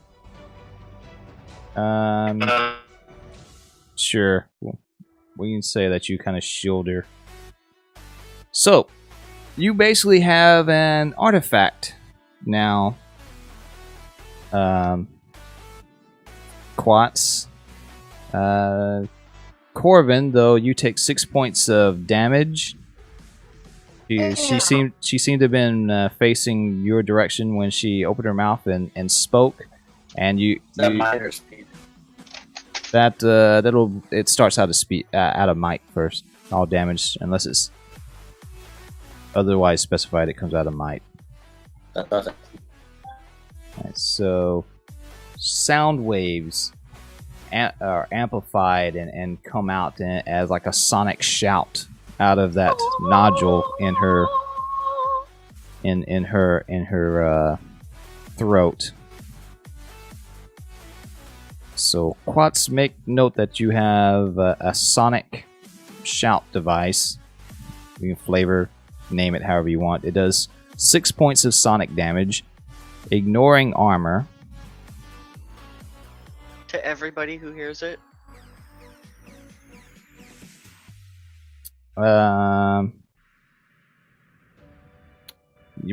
Whoever fails the check, it does 6 points of damage, ignores armor. And Corvin, you're also moved down the damage track by one step from the sonic feedback. Ooh. It has a depletion of 1 in 10. So you roll a d10 every time you use it. We'll say it. You don't have to roll it on this time because you're just discovering it. Okay. So every time you intentionally activate this, you don't have to roll a d10. And if you roll a 1, then it stops working. I can talk without it being activated. Yeah, now that you've realized what's going on, you can spend a few minutes and try to control it. Awesome. Oh, oh. I like face away from them, and I'm all oh, oh, oh. Look out, gentlemen! Fat lady's about to sing. No.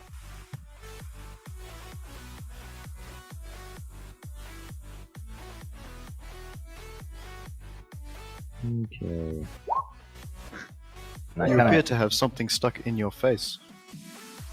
Oh, I know. It's crazy. It was here. I went through the crystal, and now my voice is serious, man. Wait, Would you like me to stand back. remove it? Let me try. Hang on. I want to try something first. Quad stands up nice and straight. You shall not pass! Yeah, I like it. And yeah, it just sound waves echoing out, and you where was you facing when you did that? The room away from my party mates. So yeah, you actually see the wall that she was facing actually get some cracks in it. And since you're intentionally activating this, give me a D10 roll to see if it depletes. Oh no. Okay. I suppose I should just hit my there. Woohoo! Alright, so you're That good. sucked. And yeah, I've been meaning to bring this up for you, Kato. Your staff is depleted, but you do know that you could try and recharge it. I have the brain if I want to use it. I know. Yeah, okay. Just want to make sure you knew that because you haven't attempted that yet. Nope, I know. So, if I would have failed that depletion roll, would the artifact have then been non-functional, or would I have just needed to wait a period for it to recharge? It would have been non-functional until you found a way to recharge Make it functional? Okay. Yeah. No. Maybe Kato. Handed it to Kato. And so yeah, there doesn't seem to be anything else you can do in this room. And looking at the map you have, it's wanting you to keep traversing up the elevator shaft. Oh. And let's actually say that there's another door to the left of this one that has when you approach it, it opens up and it has a looks like it's and there's actually a placard, a drawing on the wall that someone's added in. That's stating this is the way to go to continue along the Rana's path.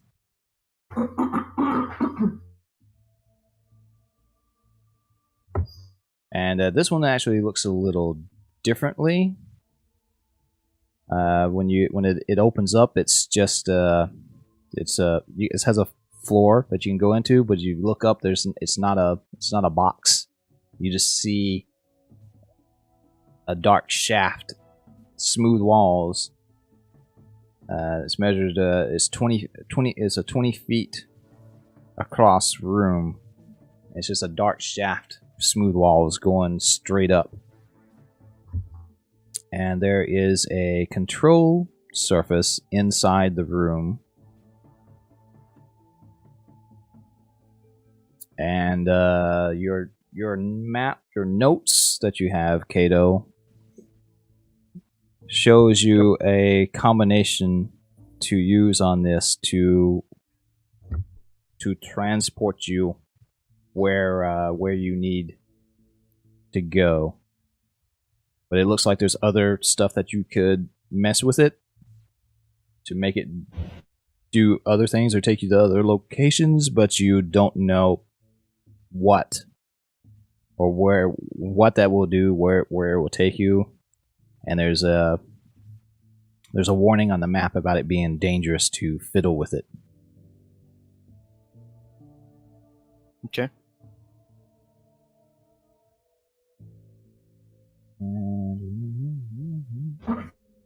And if you activate it, and it looks like, well, so do you put in the sequence first? I guess I should ask that.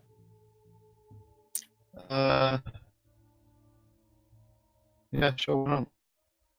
All right, when you input the sequence, a beam of light kind of hits you, kind of scans you, and then Mass Effect Andromeda style, you just start floating faster and faster straight up,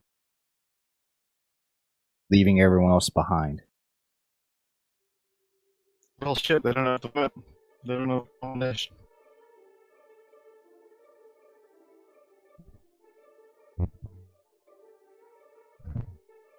So everyone else, you see Kato just push in some buttons on the wall and shoots straight up. So give me a difficulty 2 perception check to see if you were paying attention enough to repeat what he did. Corwin can always ask him also. So would Corwin even need to roll? Wait, would Farm even be able to do that? Well, he would see your hands going pushing in a certain pattern. He could try to repeat the pattern. I mean, he may not be able to see exactly what it was that you were pushing, but he could see your hand moving. She. Or she.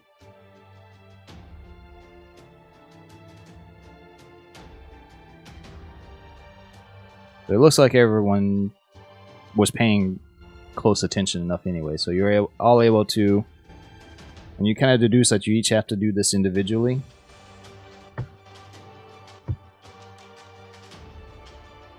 And so one by one. What was What that? happens when I get to the top, by the way? What was that, Ferrum?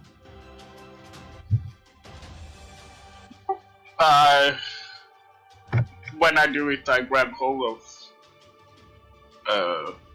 Lagoon and pushing the buttons. Okay, yeah, it scans both of you, and you both shoot up. And when you get to the top, it hovers you forward a little bit onto a ledge, and then you return to normal gravity. And you have a little hallway, so you're up here.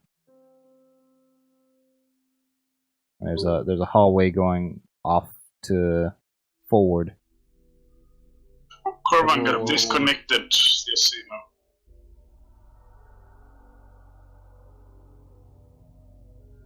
Okay. Discord I being will- wonky. What's that, buddy? I said Discord's being wonky. But he was moved to AFK, so he might be AFK. Anyway, I will. When I get up there, I'm gonna turn around and look down the hole again.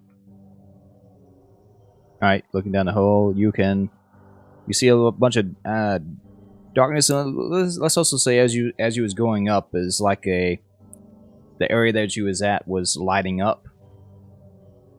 So you were bathed in light as you traveled up, and you can see once you got up there, the shaft went dark, and so you can, seeing everyone else traversing up, you see the light getting closer, and you see people one by one floating up the shaft. That's us. We're floating behind. And since Corvin wasn't here to do the roll, I guess you could do like Ferrum said and mentally tell him what he needed to do. We did get the code, so we're floating. Yeah, I just asked it from Get over here.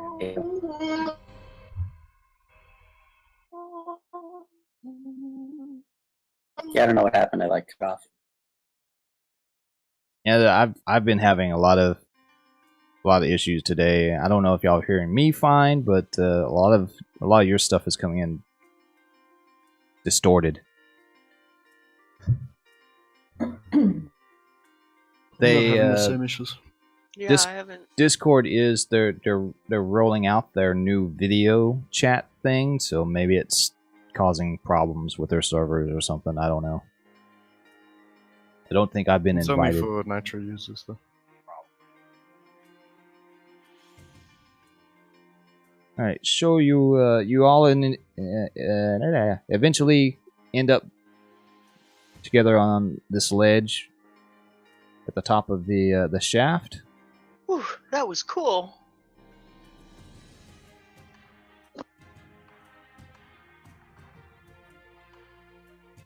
And your map tells you that you need to continue on this corridor. You go to the next part, and if you look at it, it has markings and notes on it that's saying it's called the Ooze Field Rupture. Rupture of the ooze field.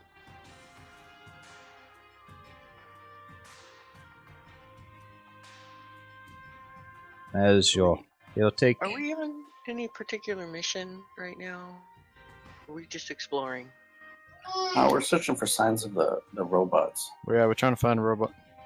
You guys are on your mission, or The Oracle sent us. That was the to mission look we that's for were it. right. given. That's right. Okay. Yeah, the only safe path that y'all were able to find out about was the most commonly known Rana's Way, which takes you to the Mouth of Exaltation relic. So you're following that path to get up to the mouth, which is up here. Why are you stealing a card? I don't know. I'm just trying to make it go away. Or do you make it go away? Oh, No, click you on have the to 52. click the number again. The 52. Okay, there it goes.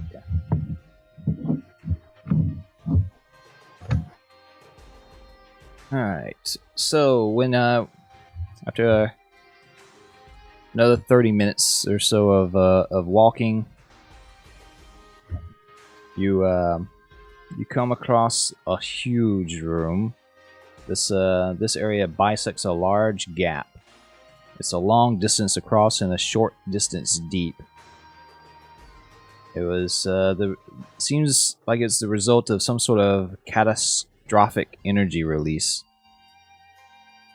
It intersects with a variety of different rooms and corridors, but your mapped route specifies which one you need to select in order to continue along the way.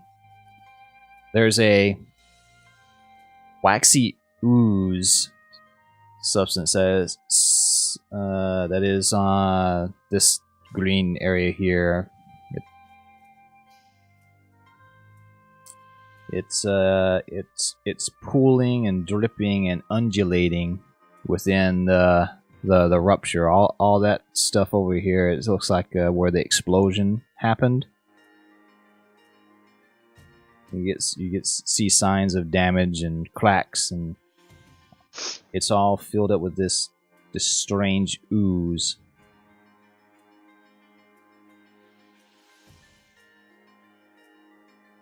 This place is gooey. Sure is. And you'll have to traverse. Looks like you'll have to traverse through it and around it to continue on the path to get to this other corridor. And I'm looking to see if there's a difficulty listed. Kato, you can jump that, right? Yes. You want to jump it with a rope and we can all safely get across, or jump each of us across? It's up to you. I have a grappling hook. Sweet.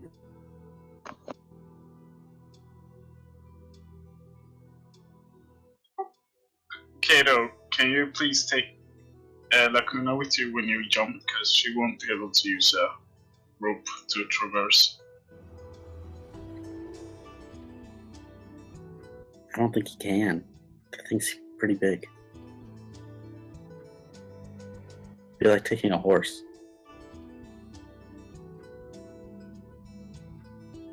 What was that? Oh, taking Lacuna would be like picking up a horse and jumping across that thing. I will not carry your animal.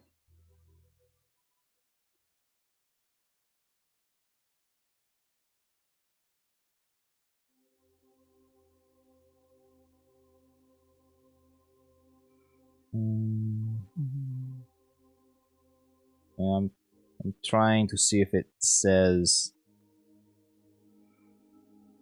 there's a GM intrusion for making people get stuck, and some other stuff if you do interact with the ooze in specific ways, but it doesn't really say how far across. But looking at the map, it looks like you have to traverse through it in some way to get to the other side. Can you describe the area again? Is it like a big? Is it like a pit? That's what it sounded like. Yeah, it says it's a. It bisects a large gap. It's a long distance. Just jump the gap. It's a long distance across and a short distance deep. Okay, so it's 100 feet across. How deep is it? And it's 50 feet. It's only 50 feet deep. And so we'll say that there's some ladders. There's been some construction, so y'all don't have to jump all the way across to get over there. So right where you are, there's a ledge, and there's some sort of ladder that's been made that you can climb down the 50 feet, because that's what short is, right? 50 feet. So you can climb down 50 feet to the floor and walk across. But this far wall over here, it's covered in cracks and ooze. moist. I think we'll avoid the pit, probably. There's ooze down the pit, right? The ooze is only on this area over here. So right around the exit. All this seems like to be some big explosion. Something happened. And let's give.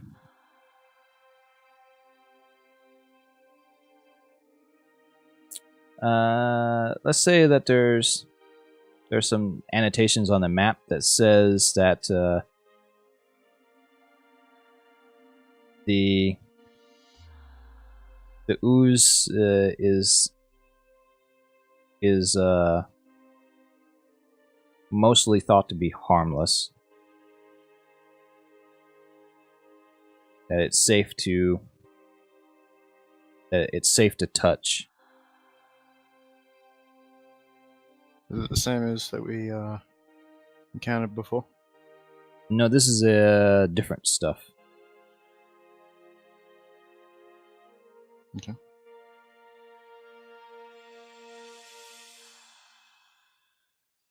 And so yeah, if you're going to jump across, anyone that jumps uses the jump thing, y'all can get to the other side. But if anyone's going to have to climb up it, you have to get down into the pit, and you'll have to do some exploration to see if there's stuff there about whether or not how you're going to get up on the other side.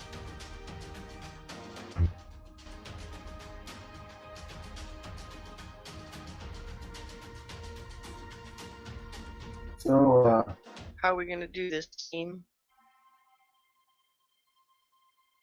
It's up to you guys if you want to go through the pit.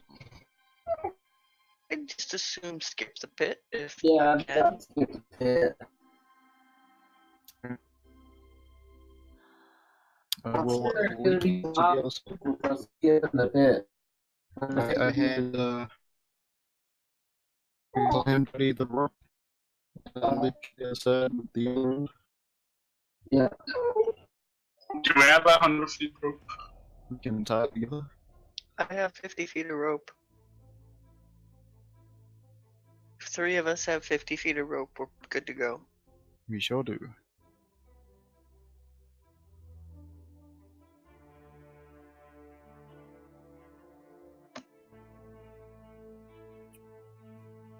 Alright, so what's the plan? Leaping to the other side and roping across. Alright, so your leap, you don't have to make any rolls for that, do you? No. Post it if you can so I can read it.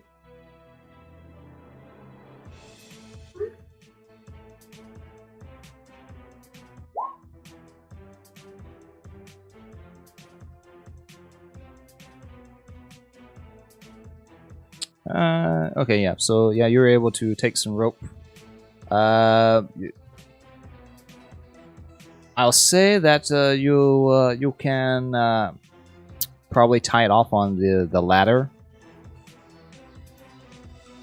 It's it's a grappling hook.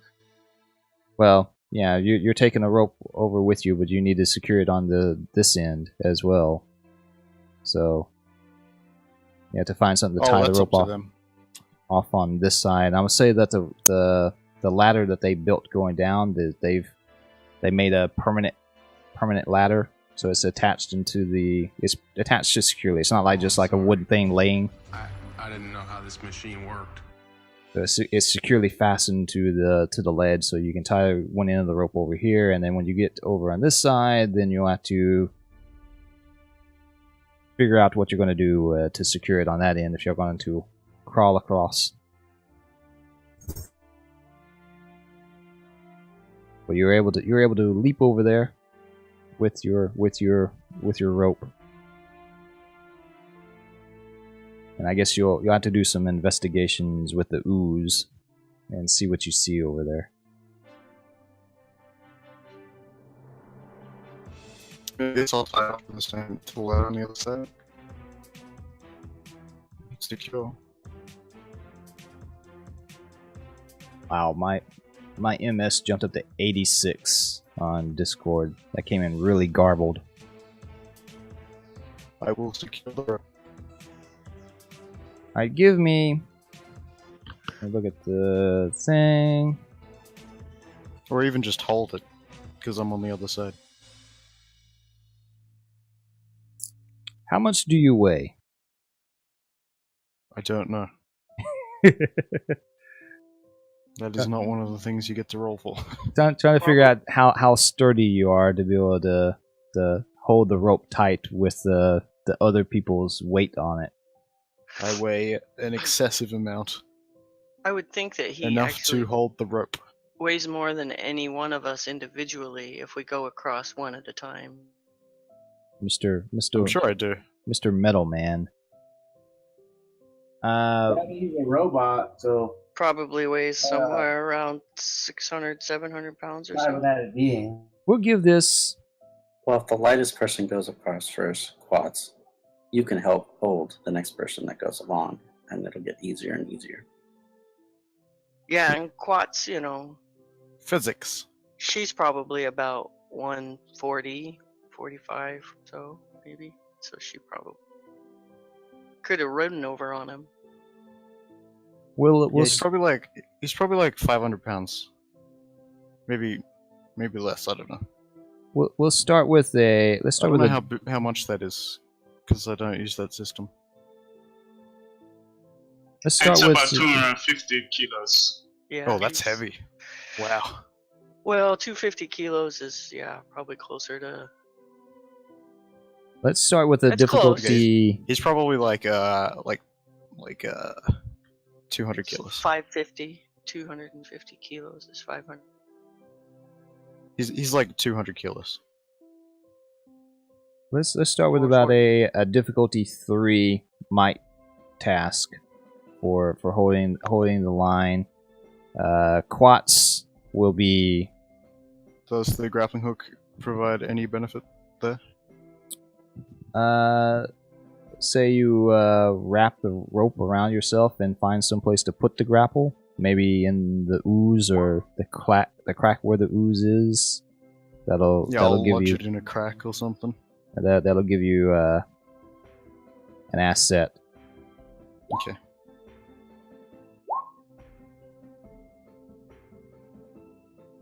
All right, so yeah, you were able to hold it tight. Wow, Quats shimmies across.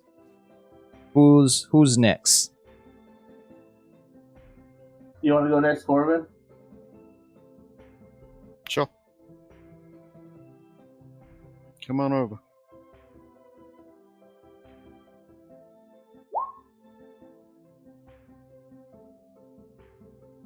So Quats is making it easier?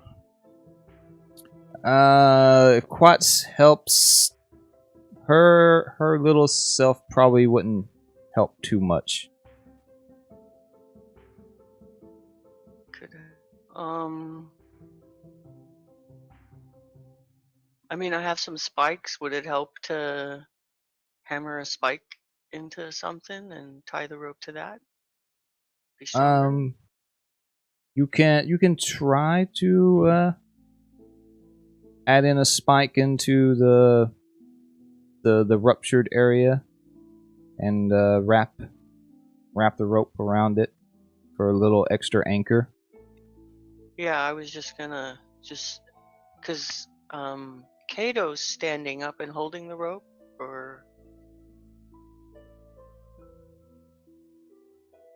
if there's any rope length beyond that Kato, if he has any, I'll just drive a spike into the ground and tie it around there just to add like a safety catch. If for some reason it would have slipped, that spike might catch him. The rope might, and the person wouldn't fall all the way in the pit, hopefully. Okay, so when you go and add in your spike, it's looks like the only place to really put it is either in or close to the ooze. And when you hammer it in, the ooze around the area starts to vibrate and tremble.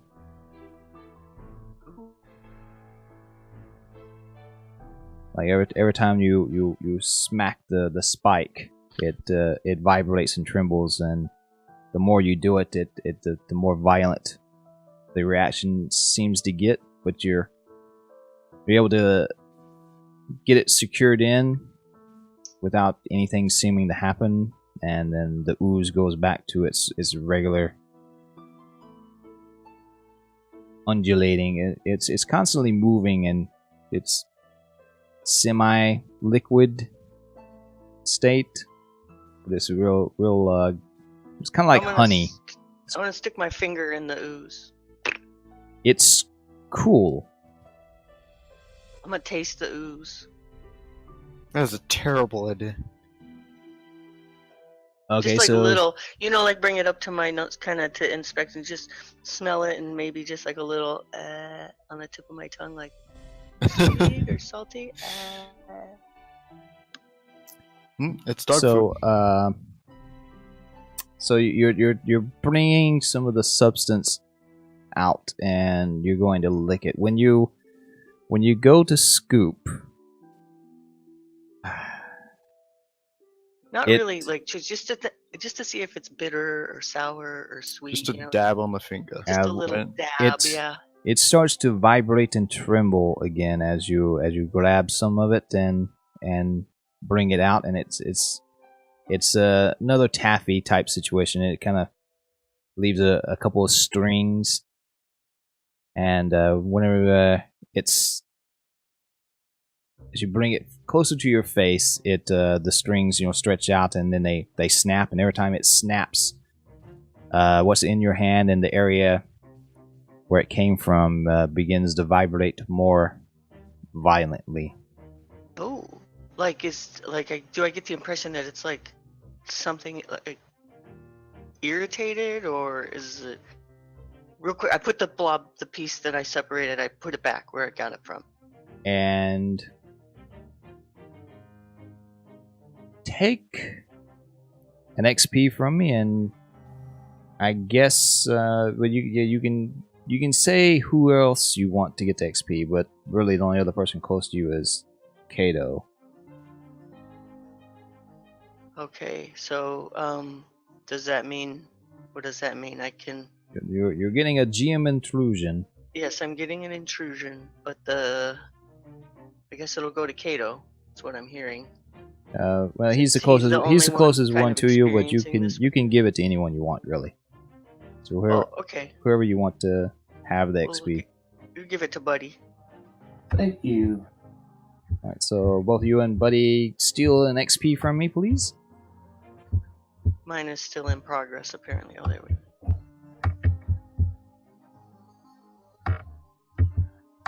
And while he's doing that, what happens is you actually lose your balance a little bit as you're shocked by whatever's going on with this in your hand. And as you try to put it back, and it's sticky. Yeah. You actually slip, and you go to catch yourself with the hand that has the goo on it, and your hand goes deep into the ooze, and you found your give me a difficulty 5 speed defense task.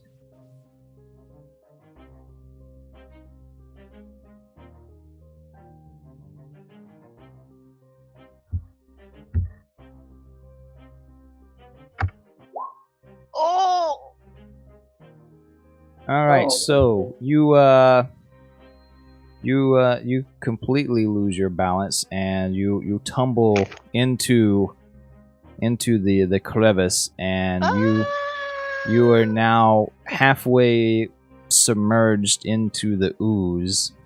We'll say that your body, you kind of twist it around trying to catch yourself, and you kind of go butt first into it. So your legs and most of your lower torso, maybe one leg is stuck out, but and the hand that you put in there, so you got your right hand is in the ooze, and your left leg and hip and most of your back is stuck in the ooze. The rest of it is free.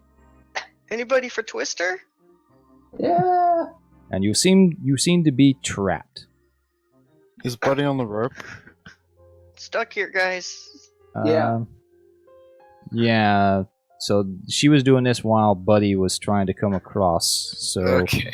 give your might defense or your might check to see if you're able to hold him.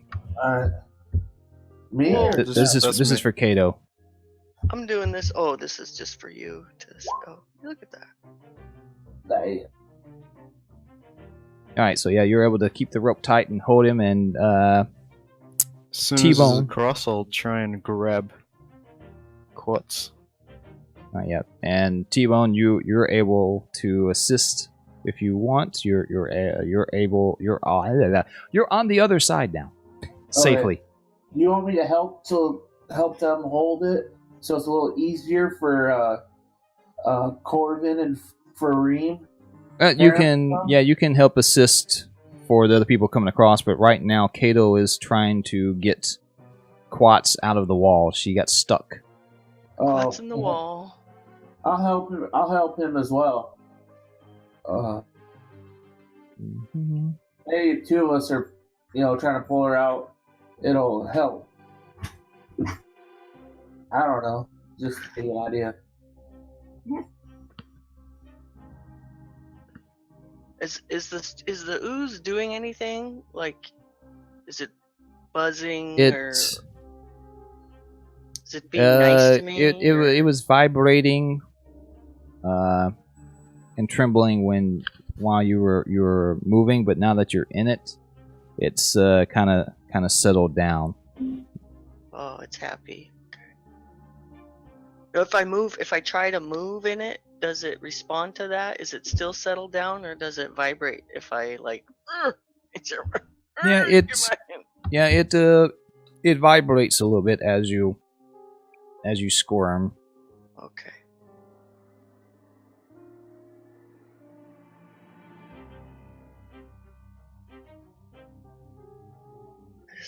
I think this stuff is alive, guys. Yeah. It's almost like it's one. It's like almost like a sanctioned being, It's like on Star Trek, Right? Like the Borg goo or something. Yeah, something like that.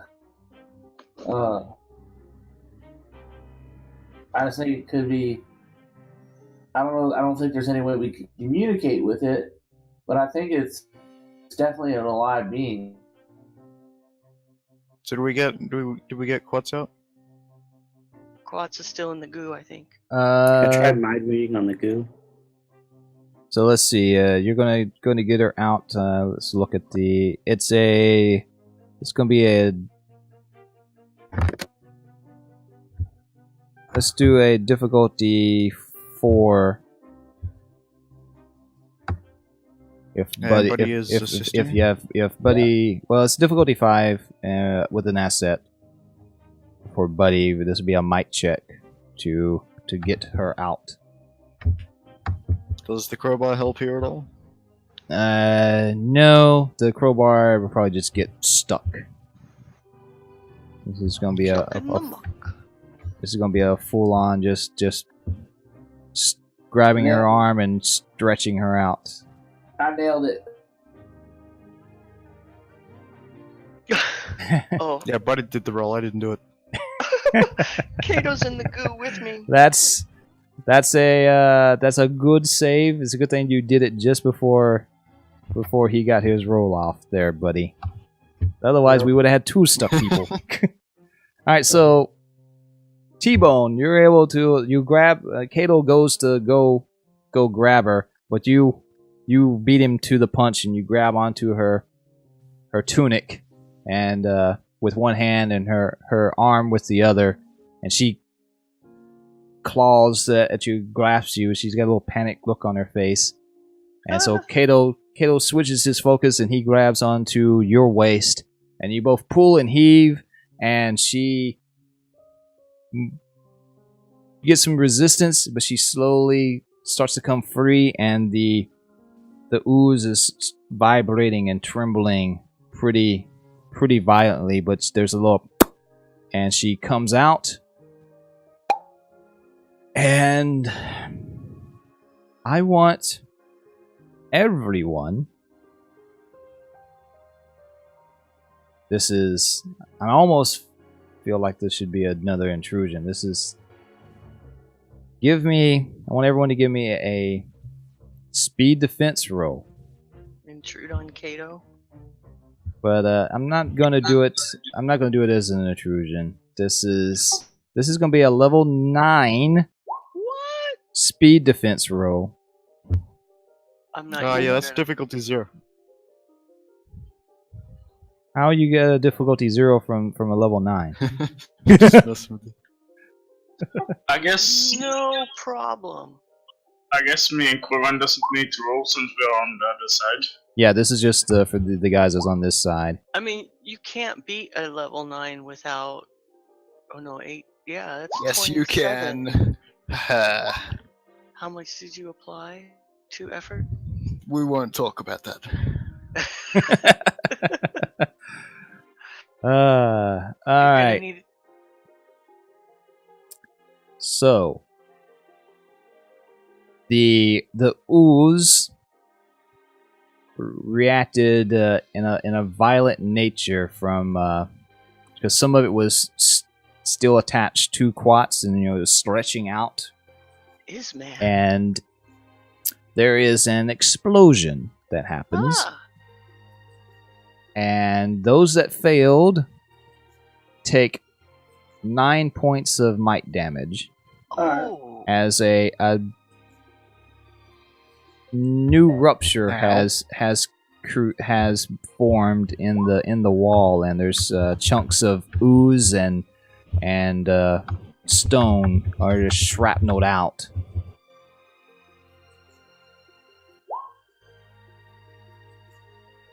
And so those that failed the roll take 9 points of damage. But you're safely out of the goo, and there's now a big smoking hole that's slowly starting to reform with new ooze. Huh. Ow. Doesn't like to be separated from itself. Maybe don't touch it. Oh, okay. In all of this, did I get any in my mouth? We'll say that you did get splattered with some, and you still have some on you. That it doesn't taste pleasant. It's chemically. Bitter. Chemically. It's just bitter and chemically. Not honey. I wouldn't And- put it on noodles if I had them. And the ones that's stuck on you is it's a small amount, but it's trembling. And we'll say that it catches on fire. There's small little explosions, but not enough to do any more damage to you. 'Cause it's Can just I small get little- any, like a piece of it in my small square cage? You can try. Let's see that's it's a creature. It doesn't. Yeah, this isn't really a creature. Okay. You could put it in there, but it wouldn't be the stasis. go into The stasis, stasis okay. wouldn't take effect. That's up to you, though. Do you try to put any in the device? No, I look at it and I go, well, maybe it's not a creature. And since it explodes, I don't really want my cage to explode, so I look at the cage, I look at the goo, I look at the cage, I look at the goo. Cage. Shrug my shoulders. Put the cage away. Okay, everyone else, how are you proceeding from here? Because you still have some people that's on the other side. Yeah, I'll go back to holding the rope. Yeah, I'll help him. Called. I'll go Okay. over. So now you have an asset with Buddy's help. What's the Okay. difficulty in taking the rope over? 3.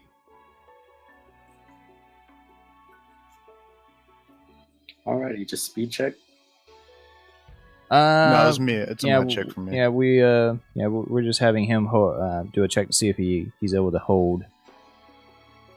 Okay. Sorry, that's not supposed to have effort. So So it's a fail. it's a fail. Yeah, I didn't mean to put effort on that. All right. So Corbin, you're a little heavier than you look, and maybe Don't worry, buddy's here. He'll catch you. maybe it's a little bit of a. I mean, it's still secured, right? So he can't fall all the way in. We're going to have Corvin give me a let's go with a difficulty 2 speed defense.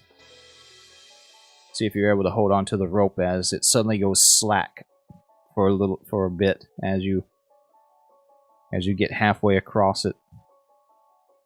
Nope. And you lose your grip. Roll today.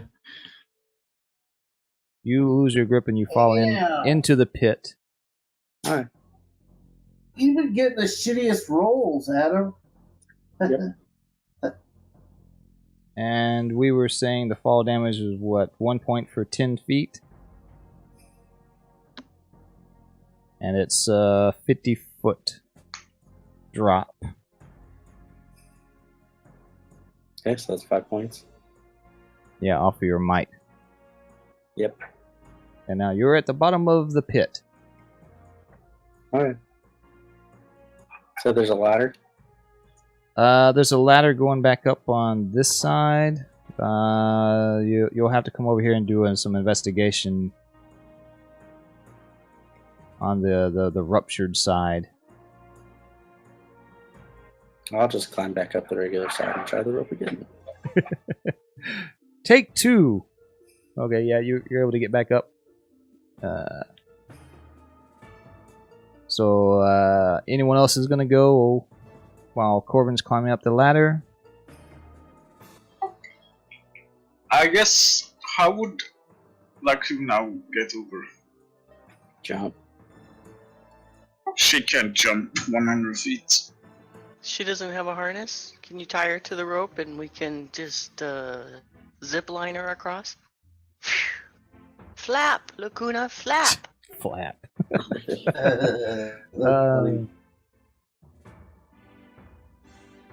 Depending on how much rope you guys have, you could probably find a way to tie something. You can either try to jury rig something to do the zip line, or you could get her down on the bottom and then tie a rope to her and y'all can haul her up. It's still a 50 feet drop. I'm not sure how to get her down. Well, we stated that she could climb. She was able to climb. That she was going to be able to climb up the Yakov hive. So we'll say that she can manipulate the ladder and get down as well.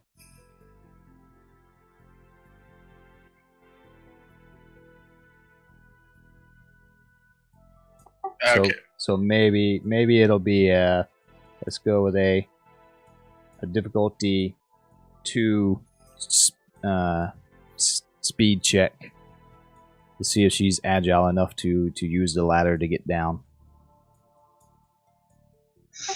I'm gonna try the zip line first. Okay, how are you putting together? What components are you using to make the zip line? It's one thing to get a rope tied around her. I have a harness, remember? Yeah. So what are you using to secure her to the rope for the sliding?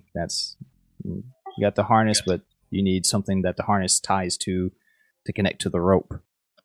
How is it sliding? And what was that, Kato? 10 feet of rope that's cut off from my regular rope. I guess I can use that. I mean, like, is the other side higher up, or is it just pushing it along? It seems like it's pretty much the same. I mean, you might be able to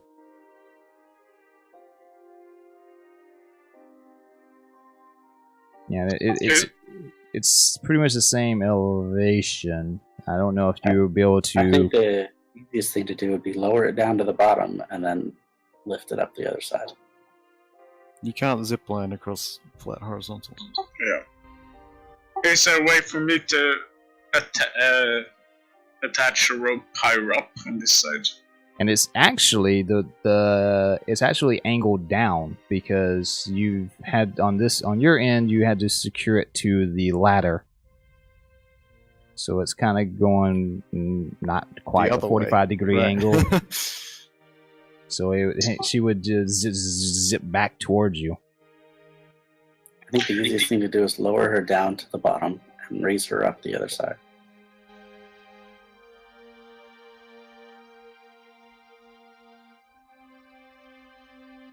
Yeah. It could work. It's hard to picture. How big is she now? 5 foot. 5 foot. Yeah. How much does she weigh? She's got if she's She's probably like weighs 2 as much meters as long. Kato does, or more than you, Kato. 5 feet tall? How long is that thing? Like 6'2" Yeah. or something. 6'4" long. She's not fully grown yet, so she's not that. She's longer than Okay, she is tall. So Yeah, I know. how So it's gotta weigh as much as 2 Here. ponies?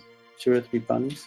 is going to be about 1,200 pounds. A horse can weigh anywhere from 1,100, to 1,800 pounds. Eat the hell out of me. That's So It's she a reptile gotta be though. at least 1,000 pounds. Yeah, but she's not as sturdy as a horse. She's a lot slimmer. can't the reptile climb down the wall? She Oh, did. You're never going to convince me that a velociraptor is not as sturdy as a horse. So a pony, a small pony, weighs about 400 pounds. Yeah. She So was she's at least 5 or more than 6 feet Kato. tall. So she's about 5 feet tall. That's the size of like 2 ponies. Yeah. Well, but her legs are a little. Yeah, she is. She's probably about 500, 600 pounds right now. Yeah. And that sounds very reasonable to me. If I get a spasm once she gets on the rope, Like Quats could ride her. Oh yeah. But Quats ain't gonna ride her. Not yet. Anyway, She she's can dream. she's down the pit now. You got her down the pit. And by this time, so she gets down the pit. Corvin gets up back on the ledge. Who's going across the rope now? Corbin. I'm not going okay, over yeah. to I'm not going over into Lacunas. Right, didn't Corvin just go up the ladder on the other side? Yeah, he's back on the ledge, getting ready to cross the rope again, and Lacuna's now down at the bottom of the pit, sniffing around, doing lizardy things. Who lowered Lacuna down there? She climbed. she climbed, used a ladder. It was strange looking, but we said that she was going to be able to climb up the makeshift ladder at the Yakov hide, so I'm saying that she's able to use this ladder too. Yeah, but going. Okay.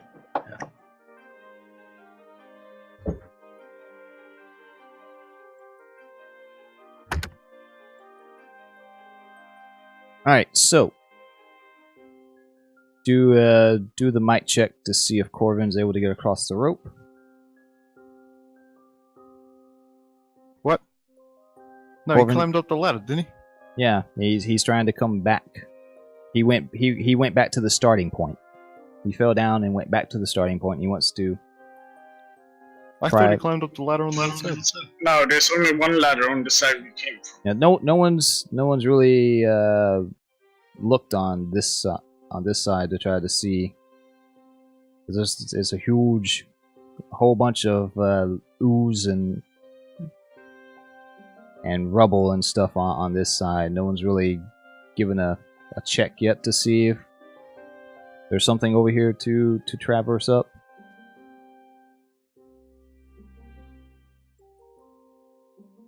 You just jumped over and secured the rope, and people's been crawling across.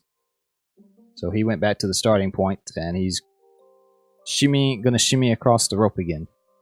So you need to roll to see if you're able to support him. Okay.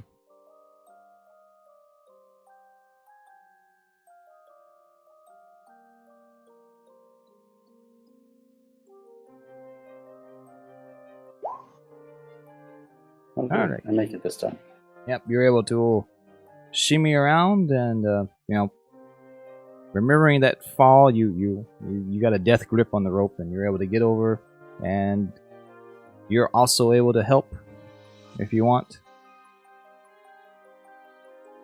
Sure.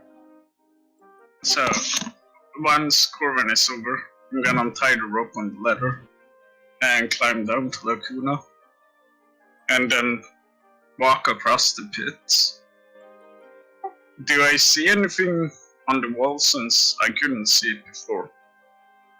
That would make it easier for Lacuna to get up. There does seem to be stairs on this end, but they're completely covered in the ooze.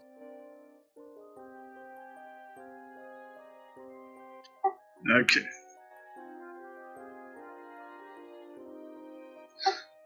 Since the rope, we have plenty of rope now, so I'm just gonna tie it around Lacuna and call up to others to pull her up.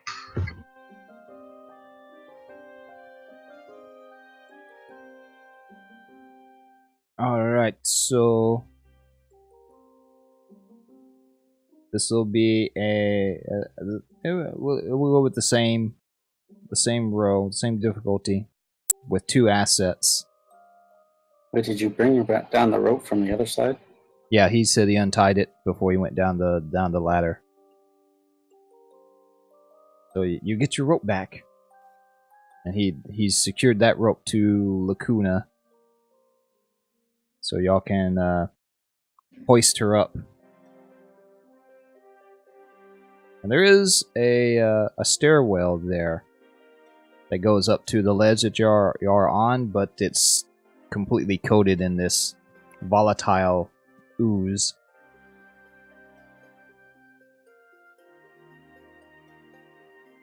So we'll say that she's partially stepping in the ooze, and Ferrum will probably have to do the same thing, going up the stairs. And the might check will be to make sure that she doesn't get stuck and cause another explosion.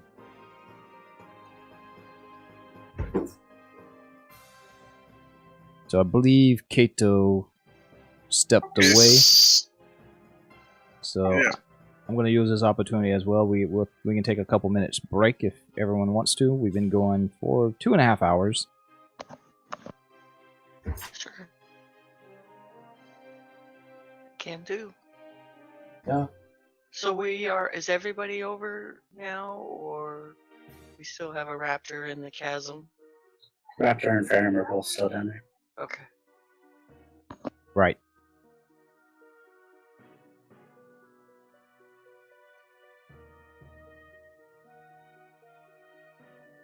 Okay, so we're going to take a quick little break here, and we'll get right back into this, so hang tight.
I'm back.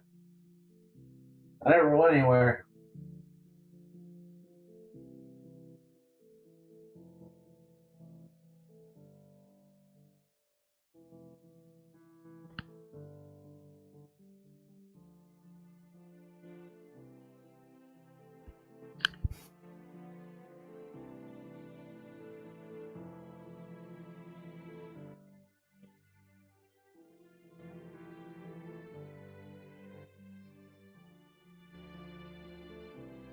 What?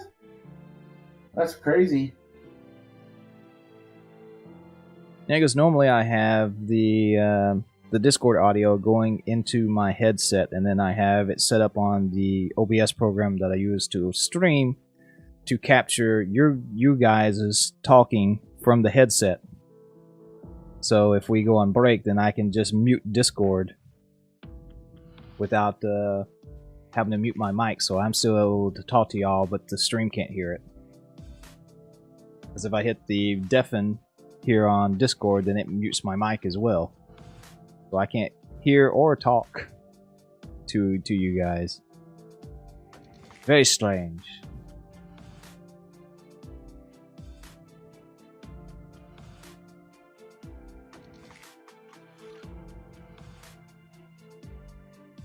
And plus, it's harder to hear everybody when they're talking because it's intermingling with the music coming out of my speakers. Oh, yeah, I see. Because you have music on. Right.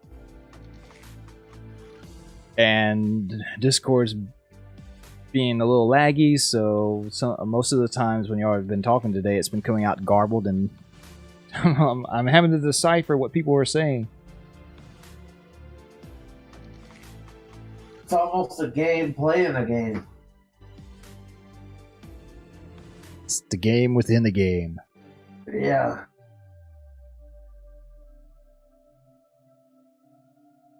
So, what do you think about this system I'm using for tracking your progress through the Colossus? Got this little token.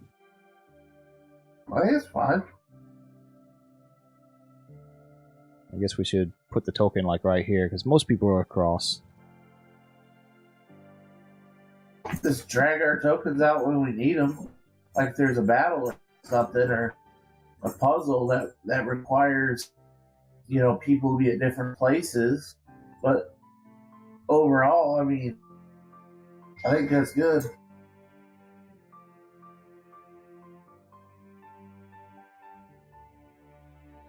Yes, I got busy playing and streaming the new expansion for that Conan Exiles survival game, so I didn't get to work on the maps.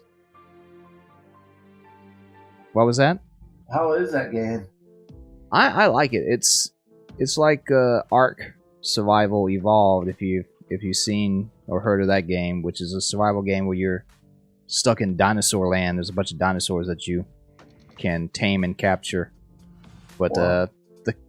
this other one's set in the Conan universe, and you're exiled. You got this weird, mysterious bracelet that's preventing you from leaving the area. Like a tether, almost.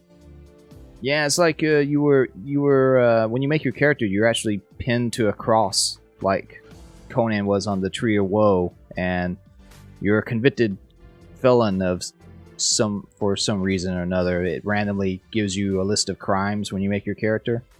Yeah. And Conan comes up and frees you, and now you got to survive, and you got all the other players are other exiles who may or may not be friendly to you. It's got a pretty cool crafting system and building, so you can build houses and weapons and armor. There's dungeons for you to go explore. Bunch of wild creatures to fight, and you can there's NPC exiles that you can craft a truncheon and some rope, and you can knock them in the head and knock them unconscious and capture them and drag them back to your base. And if you built a Wheel of Pain like Arnold Schwarzenegger was on in the first Conan movie, Yeah. you can throw them in the Wheel of Pain, feed them gruel and break their spirits, and then they become NPC henchmen for your base. That's There's awesome. craftsman NPC that you can add to your crafting stations that depend on what race they are. They may allow you to make different styles of gear. There's fighters and archers that you can get to help defend your base. And there's dancers. The dancers give you a buff that will fight corruption. Some of the places in the game have this evil corruption that limits some of your stats. No way to get it back is to have a dancer in your camp.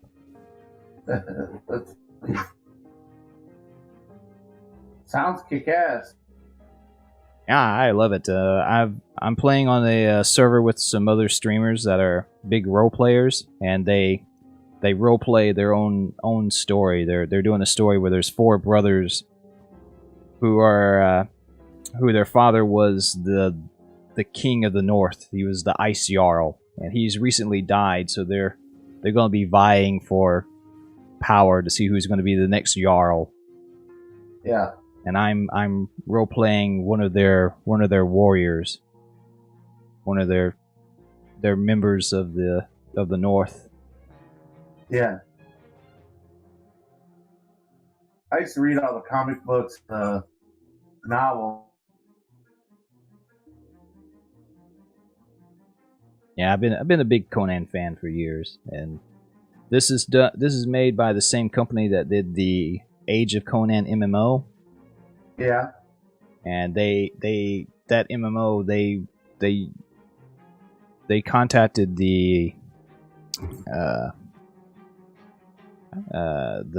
Conan creators, descendants, whatever, the people that own that own it, and they try to stick close to the books, to the source content. Oh, sweet. I read them all. They use the same music, or a lot of the same music as for Conan Exiles as they did for the MMO, and that music has the same feel and flavor as the music from the original soundtrack from the Arnold Schwarzenegger movie. Yeah, it's really fitting. It gives you the sense of Conan for sure. Yeah. All right, is everyone back yet?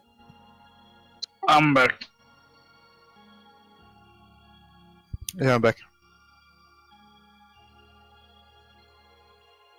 Looks like we're still missing Quats and Corvin.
Okay, Quats is back. Corvin's back.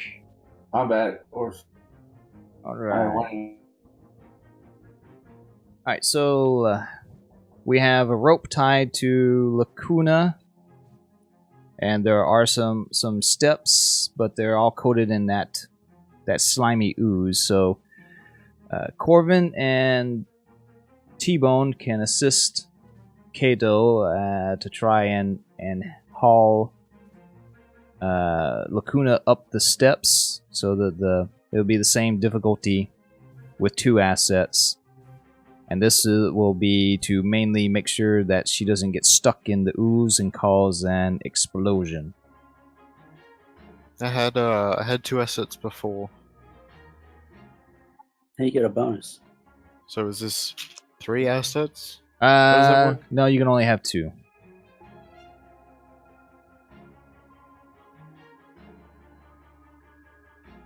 Yeah, the rule states you can only have a maximum of 2 assets from whatever sources that you choose.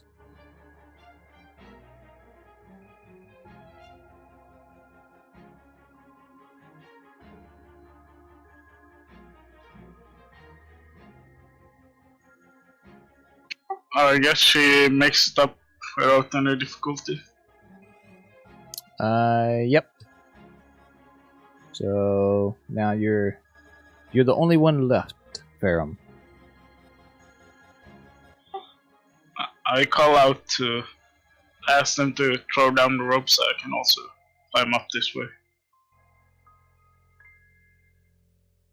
And the rest of the party pack up the rope, and they turn around and walk off and leave. I'm just kidding.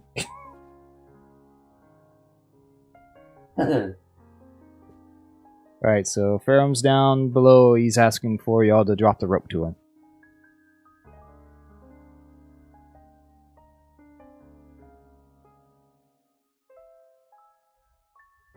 What do you do? Sorry, what's going on? And you've succeeded in pulling Lacuna up, and Ferrum is asking for y'all to untie her and drop him the rope, or drop her the rope, so y'all can help haul her up. Wasn't he going up the stairs? Well, the stairs are covered in the slimy ooze, so the role is to help stop getting stuck and causing an explosion. Okay.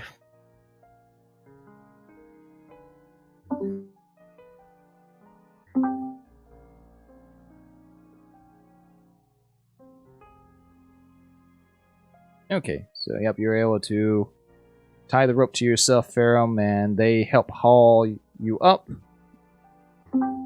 There we go.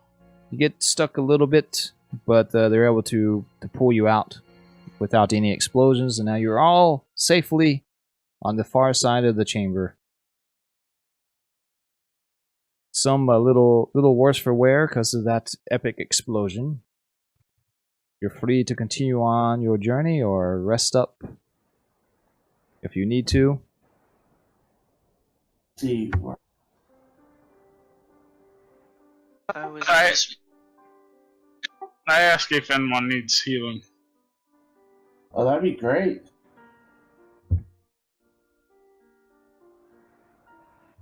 How much are you missing, buddy? 10.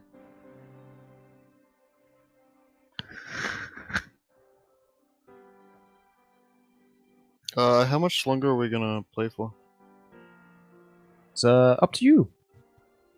How much longer can y'all go for? I'm pretty tired.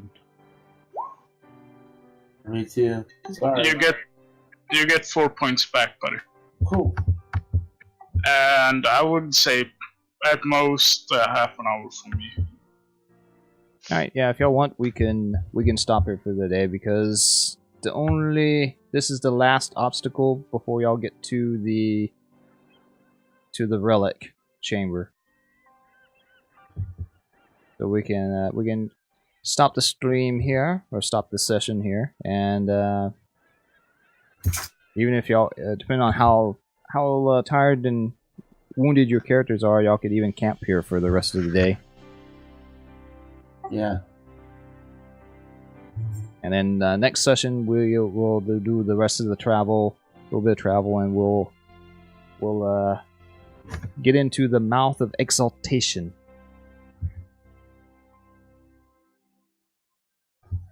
Yeah.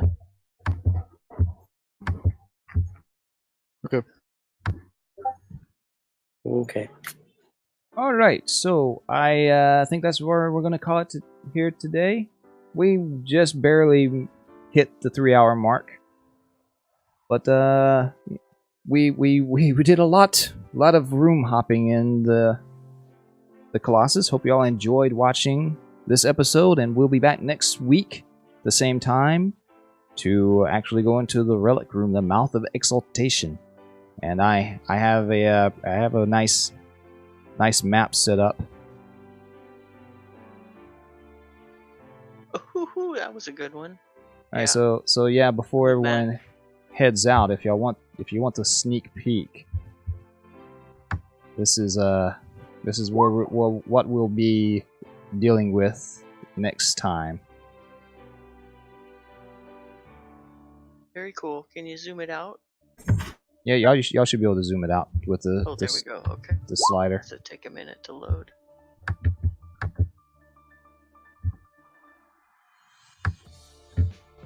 Right on. That was pretty crazy. Alright, Sorry. I'm gonna head out, guys, so I'll see you on Monday. Yeah. Streams. Or Tuesday. Yeah, Tuesday for me. Yeah, it's Tuesday for me as well. All right, that's it for the stream. Hope you all enjoyed watching, and yeah, we'll catch y'all next time. Thanks for watching.